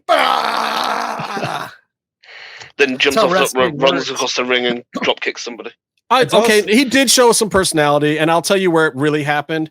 It was when he mocked the Hernandez strut, because the way he mocked it was pitch perfect, good, and it was pretty good, hilarious. That was, you know what? Absolutely the time he mocked the time he mocked Masaru Miedo, and then he lost the losers league Lucha Underground to Pentagon. So I was right all along. Yes. Maybe I should be thanking DJ instead of planning to belittle him next time I talk to him about the results to the submission match. Okay, you can do that. I will welcome it. Yeah, no, it was a good match. I did also like Conan screaming at the side of the ring, "Let him blow up! He's got no conditioning." Because that was a shoot. Conan didn't have a mic on. He didn't know that they were actually recording that. He was actually messing with Hernandez, and they got it, captured it. Evie Dub clearly turned it up in post-production, and the audience was fucking laughing behind him. He was doing like the coaching Puma stuff, but yeah, half of it was like, is he shooting or is he? Dude, if Arn Anderson was half as good as Conan in this role, like people would like Cody Rhodes. No, Arn Anderson is just hey Cody, do your best to beat him. Yeah, come on. No, but seriously, I believe, and I'm not entirely certain about this, but I believe that Hernandez and Conan actually had a little backstage heat in real life at this point in time. I know it didn't last forever, and they're friends, and they've done stuff down in AAA. since then, but I'm pretty sure they had real heat at the time over something. And I don't know if it's ever come to light what was going on there. If only you had the chance to ask him and didn't squander this opportunity. I thought about asking him about the Hernandez thing when we had Conan on the show, but it was going so well and I was getting so much other information. I didn't want to dig up old heat over nothing.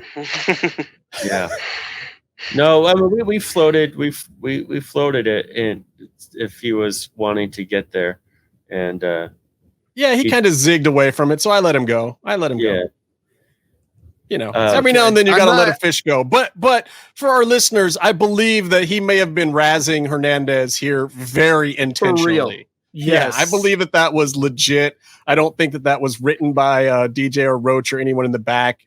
I don't think anyone had a whole lot of control over Conan other than the main storyline at this point in time anyway.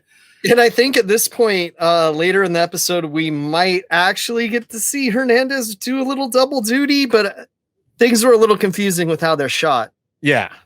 I also believe at this point in time that Conan was pissed too that they wouldn't let him do a ring entrance with Puma from downstairs because he had to take his broken hip all the way down the temple steps. And that's every time he would get to the ring, he would already be in the worst mood because he was in great physical pain. He's had 2 surgeries since then, by the way, the second of which was successful enough for him to actually get back in the ring a little bit. He's gearing up for that loser leaves town match at Triple Mania, one of the Triple Manias eventually, right? Yeah. We'll see. Maybe I think he really 2020 was supposed to be his year for one more little run, and he got screwed by COVID just like everyone else. But that might have been a good thing. Let his hip rest up. I hear he's back in the gym a little bit every now and then. So, you know, maybe. Yeah, it's like wait until you can pop a crowd and sell more tickets, you know? Yeah. So we'll see. But anyway, I thought that was a funny part of this match. The spring up flip off the gate. The other thing I noticed with both these matches, actually, the performers, this is the point in time when the not only has the crowd come around and they're really part of the character of the story, but the performers have learned how to interact with the crowd. And they trust the crowd too. The crowd has learned enough and become smart enough for the most part that you're starting to see guys flip off the grates and whatnot and sit on, audience members' laps and stuff in some of these spots and not be afraid to work the crowd. Like you've seen. I think they honestly though, Justin, with the waivers we signed, they probably legally could have killed us. Yeah, absolutely. Yeah, absolutely could have. But you also see that, the security by a hammer. The security guards are a little more scarce. They're not moving people out of the way. The audience is kind of taking care of themselves, and the smart marks in the audience are kind of helping the newbies along as well. And there's several spots here and a couple of the great flips and audience things that are happening now at this point in time that become a lot more a part of Lucha Underground, where the performers really trusted, and people would, for the most part, get out of their way and learn how to move and take bumps from the guys if they got in their area and whatnot. But if they didn't, we would mercilessly laugh at them like, "You're a big dummy." Mil Muertes killing that one guy is still a highlight. The Ice Temple, however, was a whole nother thing because I don't know whose idea it was, but the floor chairs, they tied them all together.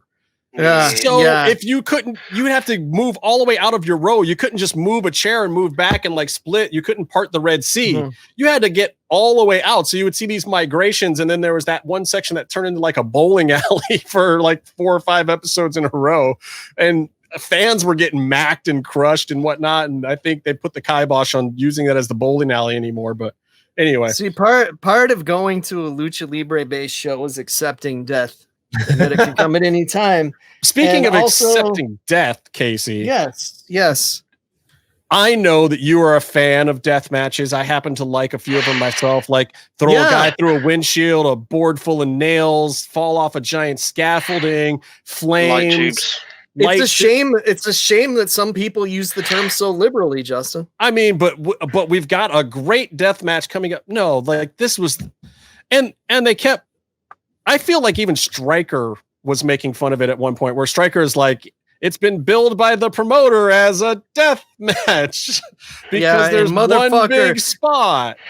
No offense to the wrestlers involved, both of which I love and respect more than most people in this universe. It was a great match. This wasn't even a hardcore match, bro. No, it was like this wasn't even a 24/7 title match, bro. It wasn't like even ECW rules. It was just like a basic DQ. It was like a Hell in a Cell because they don't do anything in them now. They put the cage down. No, or they do one, half a table spot from halfway up the ladder, which is lower than the top rope. That's typically the Hell in a Cell spot now, just so they can have a highlight of somebody crashing through a table like, you should have watched last night because you missed. I gotta say, though, it sucks in hindsight. When you're there live and you still think something cool's going to happen, you're still pretty hyped. I'm just saying, look, I was really disappointed. The big spot in this match was big. It was good. Billing it as a death match was a misstep. And who knows? Maybe was that because did you think they tamed it down because of Pero? No, I think it's because DJ's never seen real death matches before in his life. We need to ask him about that if he ever comes on our show after this episode. Oh, come on. I'm sure he watched at least a little bit of ECW. Hey, the Cerro Miedo match was a death match. Yes, it was. Yes, it was. And the Hell of War and what was the kill shot? Hell of War was the Marty the Moth one, right? No, Hell of War was the kill shot. That was the kill shot and AR Fox one. What was the Marty one? Gears of War. No, I don't know. There was some other Marty. I don't know, but I had gruesome too. I had like a tank or like machine guns. Mm-hmm. Yeah, I don't know. And no one used. Okay, look. Writing 101. I'm just saying. Have we all heard of Chekhov's giant machine gun? Yeah. If there's a giant machine gun, somebody better fucking use it. And I don't mean to just hit somebody with it. No one was shot with that machine gun. Yeah. Or shot at least, What they should have done they could move. They should have done a spot or announced that all bullets have been taken away. No. Or they could have done a shot where one of you guys got shot. But there's one bullet hanging in the crowd. The ring. You got to get a ladder to get the one bullet and then you have to use it. But they also had bombs. They had like nuclear bomb, like jokey props. Well, Dude, calling this a death match too might have been a mistake because I think that Phoenix thought that meant he had to take the chair shot unprotected for absolutely no reason when it was Phoenix set up perfectly to put his hands up.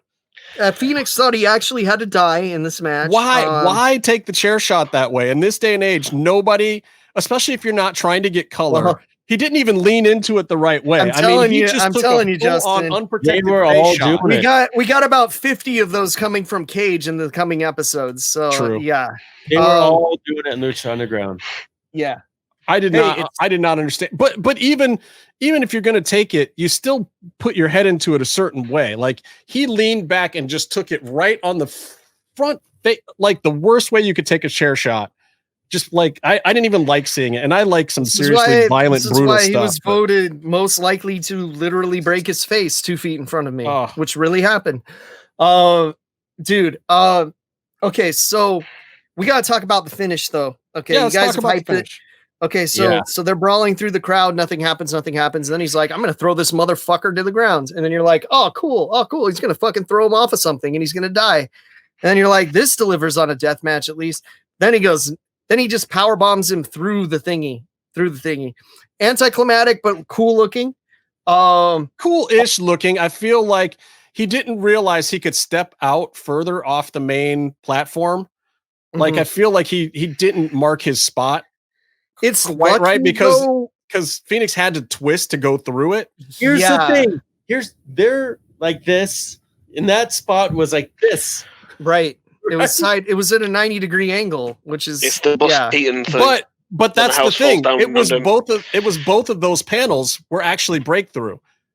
And he could have stepped out further on the triangle one. So you're supposed to just throw him straight forward, from what I understand. And I think I was talking to who was that guy that used to help Roach and DJ? Stolman, yeah. I believe he was the one that told me that there was more breakaway there and he could have thrown him out further. But I think he was also worried about him going through and into the wall on the other side if he did that.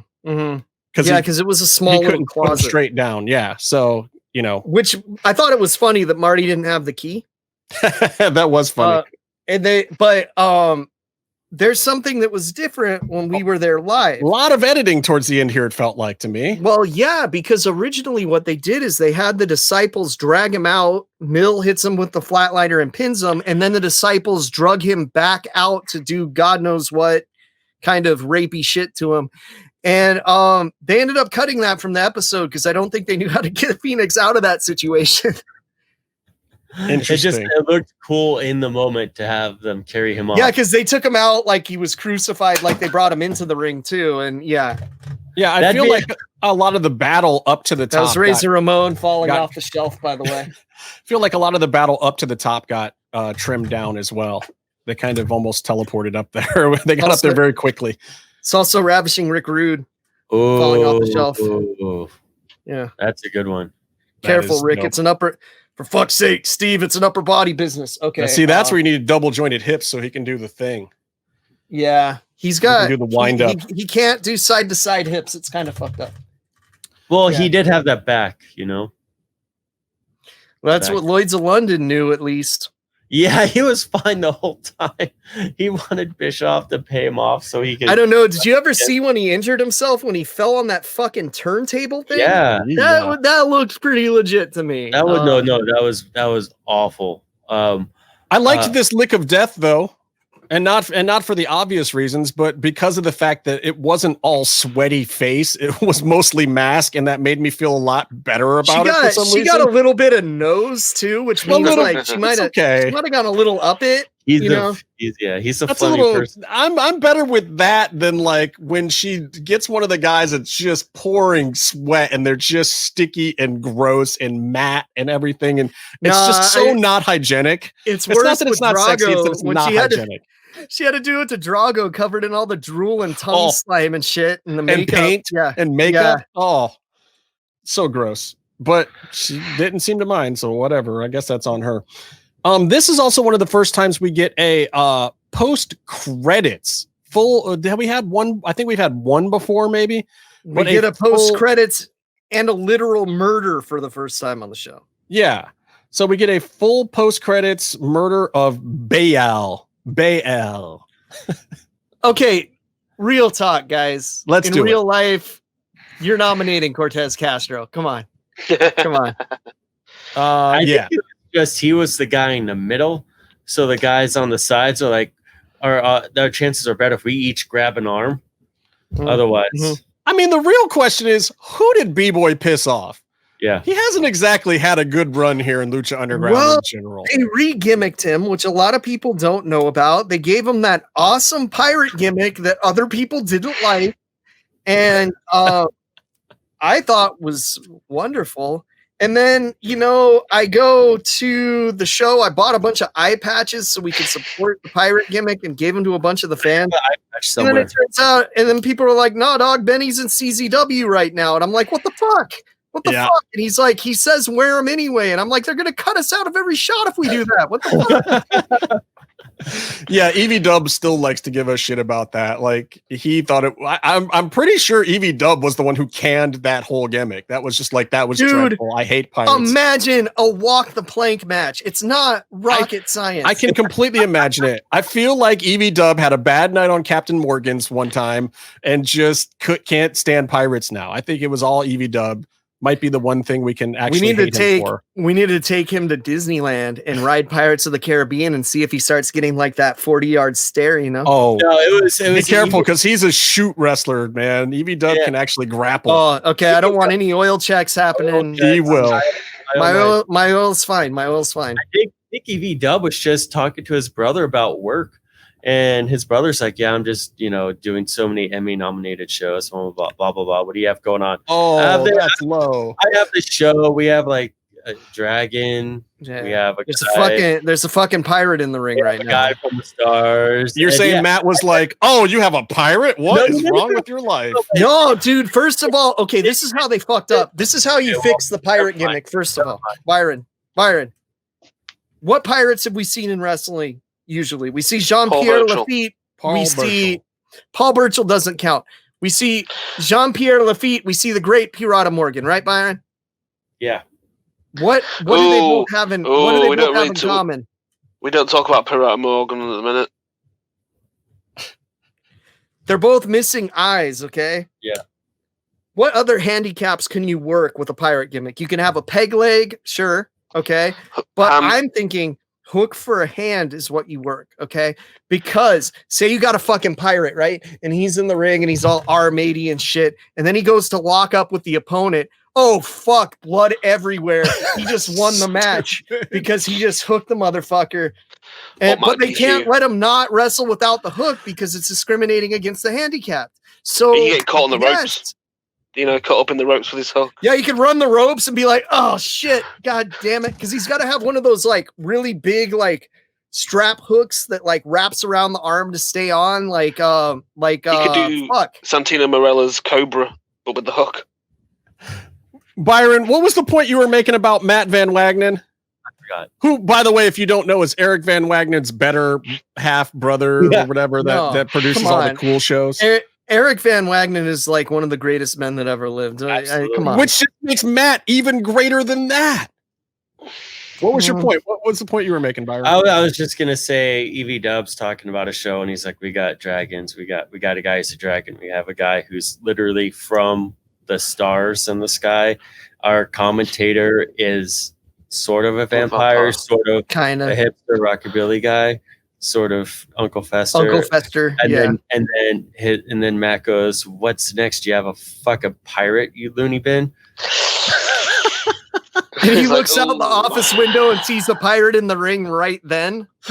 God damn it. Cans the pirate gig. Okay, that makes sense. Look, it's a sibling thing, man. Sibling rivalries go that way. God damn it, dude. The pirate. Oh, dude, it was so good. His name was like something Barbosa or something. It was way too close to Pirates of the Caribbean, whatever it is, but it was kind of cool. Who do you think came up with the pirate gimmick? Bale. He did it himself, you think, or was that Roach? I bet it was Bale because he was having fun with it, and I bet he's like, I got to wear a mask. But I don't want to wear a Lucha mask because they've already seen my face. You know what it could have been, Byron? I think it was Roach. It could have been like this was the first time they were giving Stolman a gimmick, and then they just gave it to him just for the purpose of shitting on it. What movie did Chris Roach write? That's like one of Vinny's tryouts. What movies did Chris Roach write? Yes. He wrote a Liam Neeson movie called Nonstop. He wrote Fantasy Island. He wrote Truth or Dare. What was that second one? Fantasy Island. Where do pirates bury their treasure? Island. I rest my case. In the booty? No, on islands, bro. Oh, Treasure Island. Islands. Oh, I get it. Okay, I get it. Fantasy Island, Treasure Island. I get it. I thought it was a butt thing. Who knows? Anyway, that's your fantasy. Yeah, safe play on the show. I don't know why you would think I would ever bring up something that disgusting on the show. Let's take a quick break. I'm quite offended. I want to come back and talk about my favorite panda. Sexual harassment panda. Not that panda, the other one. They need to. I can't believe they tagged. Panda Express. They got to fight each other, but we should do it after the break. Do you want me to press the button again? Oh, yeah, Byron. I thought we already went to the... Let's come back and talk about the panda. Press the button. Ready? And here we go. If you're listening to this and you haven't visited luchacentral.com, it's time to do it. luchacentral.com is the online home for Lucha Libre, where you can get all of the top news in English and in Spanish. Find the best curated video content and original content not seen anywhere else. Find when Lucha Libre events would be happening in your area. Find photo galleries from top photographers covering Lucha Libre around the world. From weekly polls to annual awards. Seen and read by top executives in all of the major Lucha Libre promotions across the globe. And on top of that, it's free. LuchaCentral.com, your centralized place for all things Lucha Libre. And we're back. Look, guys, I want to just show you something. I've had AEW on since we started our podcast, and people say our podcast is too long, but here's the thing about AEW Dark. It's too long because it's still going. It was barely halfway through. I'm fast forwarding to something specific now. It's 2 hours and 46 minutes this week. Yeah, but Justin, Justin. We didn't do a Wall of Fame this week, bro. No, I just did a Wall of Shame. You want to do a Wall of Fame? Yeah, I'd like to add myself to the Wall of Fame. What? Again? For tweeting Tony Khan like a month ago and saying, oh man, I thought this was Ultimo Panda getting to wrestle on Dark, and it was just 10 from the Dark Order.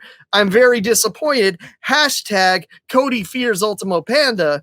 And look at it now. Ultimo Panda's on the show. You're welcome. I will say, look, there's honestly something to that. If you like performers, put it out there. If you see something great on a show, put out a tweet, put it on social media, because honest to God, there are people out there watching and listening. Now, maybe they're listening to Casey a little more because he's the professor. He's got an educated opinion. But I'm telling you, like, look, after that Top Flight match this week, I was right about tweeting it because I want those guys to stay on TV. I think Top Flight is amazing for their age, their skill level, for their in-ring storytelling ability. I was absolutely enthralled with their entire thing. Hey, Wall of Fame of Jack Evans and Angelico for carrying them to that position. And they're another one too. I think they're gonna get a better push now because of the fact that people like us and other people are complaining about it. And look, social media goes a long way. Look at Drake Maverick, Spud, whatever you call him. Oh, I thought you meant Jimmy Brooks and Degrassi. You know, the one that got shot in the spine. Look, you put out the right thing on social media, or you get enough hype, and it tracks. It matters, and those are the fans that these guys want. So yeah, and maybe your tweet got the Panda on. You know what I think is really cool about Ultimo Panda? This guy who used to carry bags for him, I think maybe he carried his bags to this show too. He was on Dark last week, or no, he was on the main show last week, and in the crowd. And I noticed that what is that guy's name? The fat Italian guy that helped Tom DeLuise. Yeah, like Tom DeLuise or something. Anyway, this pizza eating guy, he knows the lyrics to Judas better than Ivelisse. Oh, how is that possible? That's praiseworthy. Some guy who carries bags for a panda shows up one time in the crowd and knows more of the lyrics to Judas than Ivelisse, who's been there forever. I have it on good authority that man carrying the bag is carrying around a huge ball bag, and that's what you need to know the lyrics to Judas. Oh, and he's probably got a hot wife too. But I'm just saying, like, it's not so much the fact that guy is awesome. What I'm saying is that Ivelisse isn't. Oh. Like how? No, but come on. Like play along. Everybody in the crowd, faces and heels. Jericho's a heel. Yeah, well, you know what's Sing funny along is with him. Diamante doesn't know the lyrics either, but at least she's smart enough to put the fucking bandana over her face so you can't see that. And she bops her head around a little bit or something. Evie just no sells it, and she's always like dead center in the shot every time. I'm like, first of all, your cameramen suck. Like, just learn how to film an entrance. Stop cutting away from high spots and stop showing crotches of the female performers or Sonny Kiss, by the way. Byron, who apparently the camera guy thinks is a female performer. Breaking kayfabe in our show chat. Fuck. What? Oh yeah, come on. What? And then I don't know, man. Every single time Jericho comes to the ring, they get a dead center shot of Evie no selling the entire entrance, and it's just like, wow, you're really taking the steam out of this for me, Evie. I don't Sing know. along. I appreciate that on a level of what if they're in a control room and Jericho's about to come out and the director's like, we're taking bets. Who thinks Evie learned the words? Okay, we're turning it into a drinking game, guys. I gotta be on Evie's side here. Okay, let's be real. Fozzy sucks. Yeah. I'm just saying. I actually blasphemer. I was getting into Judas because I get into the wrestling entrance musics, and I sent the song. Green Day fan talking. It's just whatever. But like, I sent it to one of my friends, and they like sincerely, they weren't trying to bust balls. They were having a conversation. They're like, "Oh, this is funny, right? This is like a gag song, right?" I'm like, "No, it's not even called Fozzy Osbourne anymore. It's like Byron. It's like, I saw the music video. It looked like it was a joke." As a Green Day fan, does that mean that Dustin Rhodes has your favorite music out of the whole roster? No, it's totally a brain stew thing. I even tweeted with their music guy about it too. Wow. But that wouldn't be what I would choose for entrance music. Look, whatever, every single song on the last Fozzy album is better than whatever Keith Lee comes to the ring with now. He wrote his most recent one. Now he takes the trash talking person, the insults personally. He wrote the song. It's terrible. I would tell giant ass Keith Lee to his face and probably die for doing it that it's terrible. Can we just give him Marcus Corvon's old music? Because that was the shit. Just give him Somebody Call My Mama. They've used it enough. It's always over. Yeah, well, I can't stand it. Anyway, so what is super cool about this is that it's Panda Express versus Jurassic Express. Yeah. And Ultimo Panda got on Dark and with Super Panda. The commentary is hilarious. The work rate is tremendous. Take the use of the word tremendous however you will. No, I love the Panda spot where he runs back and forth and blows up. That's just one of my favorite spots in the world. And so great. If they could only somehow, he's probably dead, but get the skeleton and reanimate it in a Weekend at Bernie's type style. If they could find Pandita from FMW and make it a trios team, they will win the non-existent trios championships. Now, does anybody know if the Panda got a contract, or does he have to go back to China? Oh, I don't know. I hope he has his own visa or something so he could stay here. Well, I'll have to reach out to the Panda. I believe I have his personal email address somewhere. Yeah, I don't know, man. The Panda really no-sold me hard on Twitter this one time. Ooh, yeah. but it's okay. I got him booked on the show anyway. I think Ultimo Panda, who is a friend of the show, deserves this spot, and I was very. And to be real, there's no way Tony Khan ever saw my tweet because I have a locked private account. I don't think he could even read my tweet. Maybe because he was added in it, he could, but I don't know. If you add him in it, he can see it. I thought. I thought Ultimo Panda though was the best part of the match too. It was great. Delete now. I hope he's back. I hope he's allowed to fight like non-overly gimmicked wrestlers on the show. He's a great base. He worked really well with Jungle Boy Jack there, which was funny because I believe that he knows Madelson and has worked with Madelson before. I don't know if he's worked with Jungle Boy Jack before, but those two worked together the most in the match, and they did great stuff. The Panda, bleep that, please. Please bleep that. Thanks, EB Dub.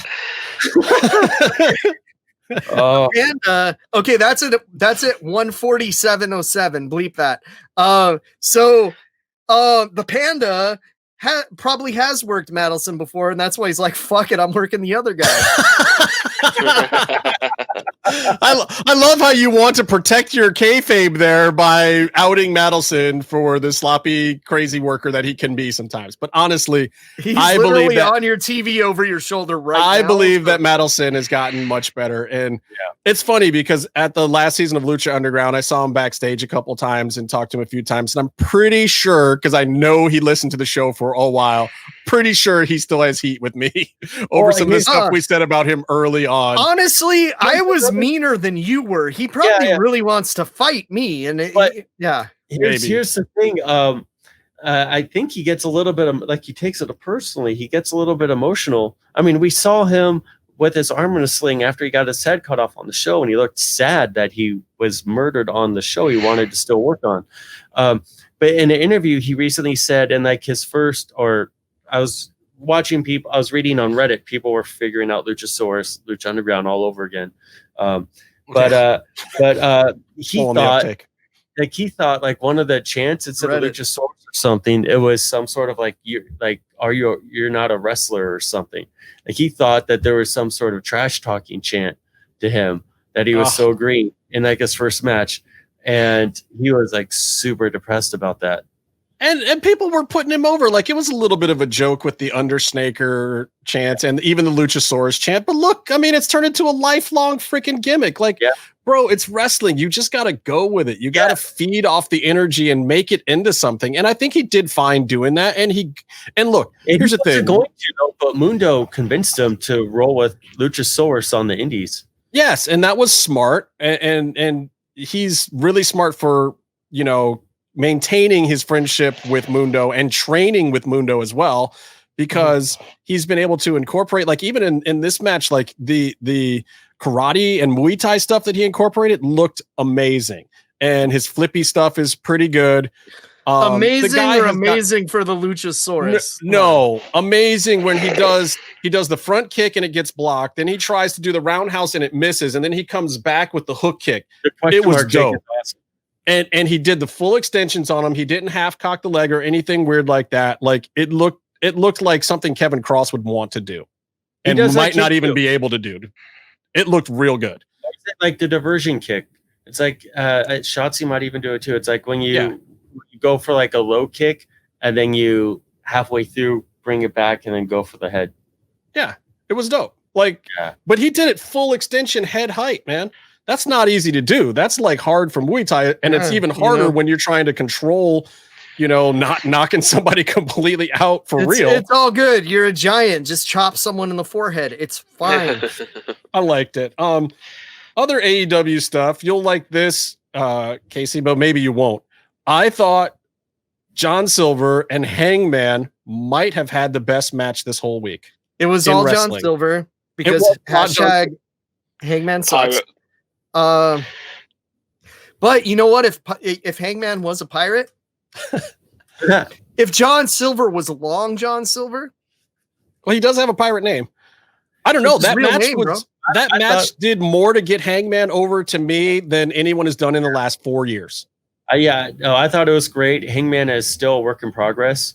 But John Silver got to show like he has a good work rate. And I think they were deadlifting each other on their suplexes too. Yeah, like, they need to steal from PWG and have John Silver and Cage face off and do those strength spots to really, you know. Yeah, but it was great. And also just letting Silver shine a little bit, the whole wrestling at it. There. Yeah, well, speaking of Cage, what is not letting Cage shine is any amount of mic time ever. Oh my God. And believe me, guys, I'm not saying this because I dislike Brian Cage. I actually really, really like the guy. Yeah. He is the nicest guy in the world. He is an amazing performer. He rules, dude. He went to the Ricochet School of Promo Cutting. It's horrible. So let him speak. Maybe Justin, maybe the motherfucker should let his mouthpiece talk for him. Okay, so here's I have two things. One, just another victim. I love that the human soup. Love the Kangen tributes, and I always love that he pays respect to Kangen, his trainer. Kangen was awesome, and so like he throws out the who better, and it doesn't really make sense a lot of the times, but I love it. Keep doing it. But also, like, you have Ricky Starks out there just cutting a promo, letting loose, and then he goes, "Tell him, Brian." And Brian's like, "We're good wrestlers." Exactly, bro. It was like it caught him so off guard. Like, oh my God, am I supposed to say something?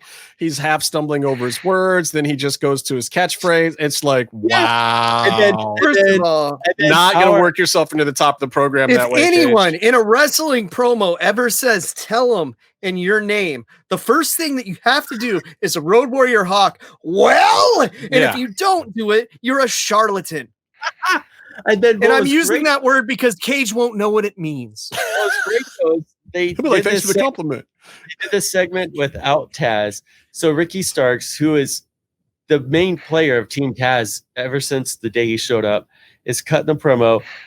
Cage gets the one line in, barely. And then Will Hobbs is just standing there doing the one look he knows how to do in the ring. By the way, I love Powerhouse Will Hobbs. Just Powerhouse Hobbs. No Will anymore. I love him. He's also a work in progress, but I think he's great, and I love that he's in that spot. And he has that amazing, like, sort of snarl look. Yeah. But then it's also, like, the only thing he does. But that's fine. Yeah. Who's going to tell him not to? He's a big, tough guy. Big Rick was the same way. They couldn't change his expression, so they had to put an eye patch on him. I mean, it changed right there. It changed something. Look, I feel bad for Cage, but this is one of the things that we said a million trillion times on this show. managers, valets, mouthpieces, whatever, coaches, trainers, whatever you want to call them, it works most of the time. Well, human suplex machines. Beat me if you can. Survive. Like, I don't know how good Jake the Snake is doing as one right now, but Taz is doing great. Jake's sick right now, dude. He's kind of fucked up. I like Jake though, but I also like how Jake is working in Archer a lot more, which is great. Archer doesn't have to stand on his own. Well, but Jake Archer's promo that was on Dark or whatever, the last Archer promo I saw, he was great on his own. Yeah. Like, he's the guy that probably doesn't need it. Jake is so fucked up. They put him on oxygen, so he's like doing it between. Yeah. So, but I think we had this conversation in Vegas after an FSW show, like Cage, because he took the mic. It was that Keith Lee Sami Callihan match, and like he took the mic afterwards. And had a moment. Him and Sammy had a moment with Keith Lee because it was one of his first big show outs. And he actually isn't horrible, but he's just a one-note guy. He has charisma. He does have charisma, but he doesn't have the performance ability. But also know how to perform.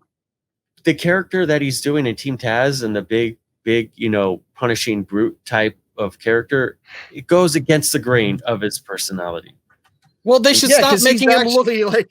I know, but they should stop making him look like so much of an athlete. Like Taz's original FTW presentation was he is an athlete, but he's this gritty, grimy street thug athlete.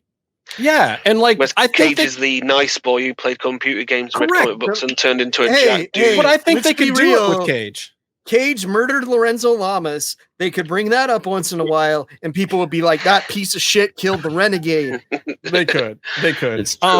You know who else? I'm almost reticent to say. I believe that Anna Jay is reticent. That's a big word for a mulatto, isn't it? Okay, first of all, not going to say. I'm sorry. I meant to say quadroon. Is that better? I don't know if that's better. Well, I figured we're in a quadrant, so it made sense. Is that a racial thing or like grid thing? Anyway, Anna Jay. Yes. I think she's got something. I never noticed it before, but I think okay, JR. Her match on not something I think she has. I think she actually has some ring presence. I think she actually has some ring skill. I think they could make something out of her. And I've been looking at the women's roster over there, and I'm like, dang, is there anything to Ty Conti? Is there anything to who's Kip's girl?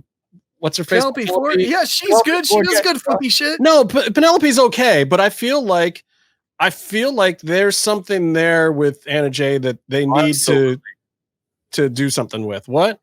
I feel like what you do is you bring in Fabi Apache like you did for that Battle Royal. Yeah. And you just have her potato the shit out of everybody until they learn how to work. It worked for AAA. Yeah. It'll work here. I think Anna's been doing a good job working though. I think her last couple of matches have been good. She's been around like a year or so. They're hiring girls that have barely wrestled. And the problem. I think she's in a great spot. I mean, she came out and she looks great. And she can wrestle a little bit, and then she still loses her first match, even though she looked like a bigger star than Abaddon, or Abaddon, or no, you said it right. Abaddon, by the way, is fucking awesome. I'm glad she's getting a program with Shida, but they have Anna Jay come out and lose, which makes sense. But then she does the Dark Order stuff, so now she gets to do character stuff. She gets to be shielded a little bit. They give her the 99 Wayne Gretzky tribute, the great one, and the Queen Slayer thing. You know that's not what the 99 means, right? It's what it means to me. Oh no, it's a boobs reference, Byron. It still means the great one to me. And Byron shock. Byron needs some more Andy Sedaris movies in his life. Anyway, so I think what they're doing is great, but I also think like they had to work overtime to get her to be any kind of a contender versus Shida. I think she's years away, but yeah, definitely there's something there. Well, the whole division is years away. That's the biggest part of the problem. But I'm just looking for places where they can expand on it. I think she's one of them. I mean, it's nothing that deserves a huge push right now, and I think they're kind of doing it the right way. But at the same time, what they need to do is the problem is the fact that the guys booking this thing are the guys who are used to the 20-minute classic, the Kinneys, the Young Bucks and whatnot. Like, you can't be putting these girls in 15-minute matches. Put them in 5-minute matches. How about the Acclaimed right now? I love those guys. No, that they're good. All this shit. He's not the best freestyler, whatever. No, but that's good. That's good. If they keep doing that the right way, then not being good. Yeah. Oh, dude, fucking Max Caster, that guy rules, dude. It's awesome. And then they had the shot where he's doing it, and then a tag partner sat down on the steps and just cracking up the whole time. Oh my god, those guys are great. Yeah, dude.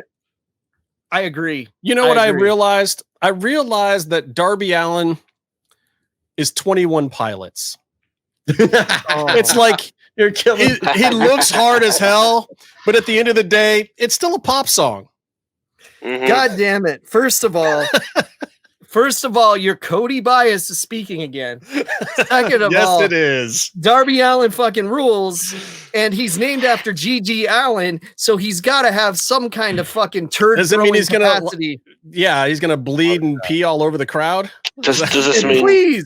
Please, they need it. Maybe Evil Lise will be able to sell something for once in her life. Wow, that's amazing. I love what you did with that. Go ahead. Darby Allin is more AFI. He's more AFI.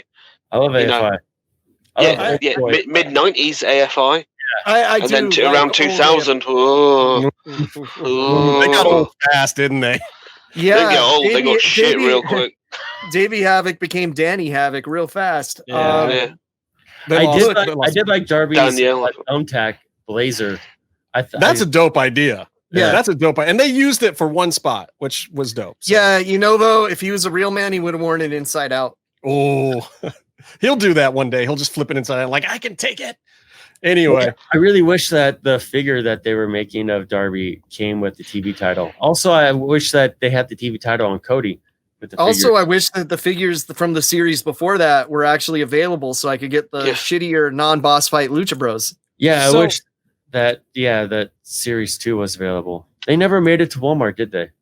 They made it to some, but that means they never make it to ours. The East Coast gets shafted on all Walmart shit.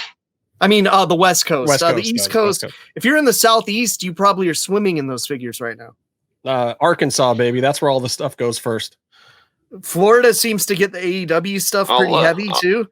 It's almost like they check up on it. Yeah, it's that weird mid-south area that seems to get all the stuff first, but I don't know why. I mean, it's probably Bill Clinton's influence with Walmart. That's what it is. Mm-hmm. Anyway, okay, so we're pretty sure at this point loves in time, blowjobs and the Lucha Bros. Yeah, exactly. Who doesn't? But who doesn't? We're pretty certain at this point in time that Moxley is dropping to Kenny Omega at Winter is Coming, which is the only reason why they scheduled it, because AEW actually takes a Christmas break and Moxley's probably going to go on paternity leave, right? He's going to drop this belt, right? Well, that's what they make you think. Look. I think, I mean, I think it would really be a swerve to leave it on him at this point, right? But they have a rubber match. Sort of a rubber match. It would suck, dude. I am so sick of Mox as champion. He has the same, I get the shit beat out of me, but I win. Oh, look, my opponent's always more interesting and fun than me, but they never win. But this has been in for 10 years. Well, and there's some attacker. There's some attacker thing going on here. He's literally the most boring wrestler. When everybody got excited about him going to AEW, I was like, why? I'm digging it. I like Moxley a lot. How disappointed would you be if his attacker was actually Cross and Cross had jumped ship from WWE already? There's only one acceptable attacker, and that's the attacker. Rikishi. That's the attacker of our hearts, Minoru Suzuki, and they're not going to do it because they're cowards and they won't bring Minoru Suzuki. That would be so amazing if Suzuki came down. That's right, Tony. And it's possible because Tony Mage is Mage. What's his first name? Harold Mage is gone.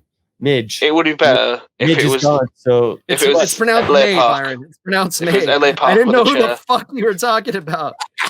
But I think it would be great if Cross's contract had a couple outs like Force the God, and then he slipped in there, dislocated shoulder. Contract Nolan having to relinquish a title due to an injury. Right. If I have to relinquish a title within 48 hours of winning it, then I get to jump ship. No, I have a feeling he's going to be back. maybe Rumble, maybe sooner. I'm pretty sure he's fully healed at this point and ring ready, and he's kayfabing the crap out of me on a return. So I'm pretty sure that means he's going to return any moment now. You never answered my tweet about the Kurgan action figure. So, and I'm not talking about Kurgan the wrestler. I'm talking about Highlander.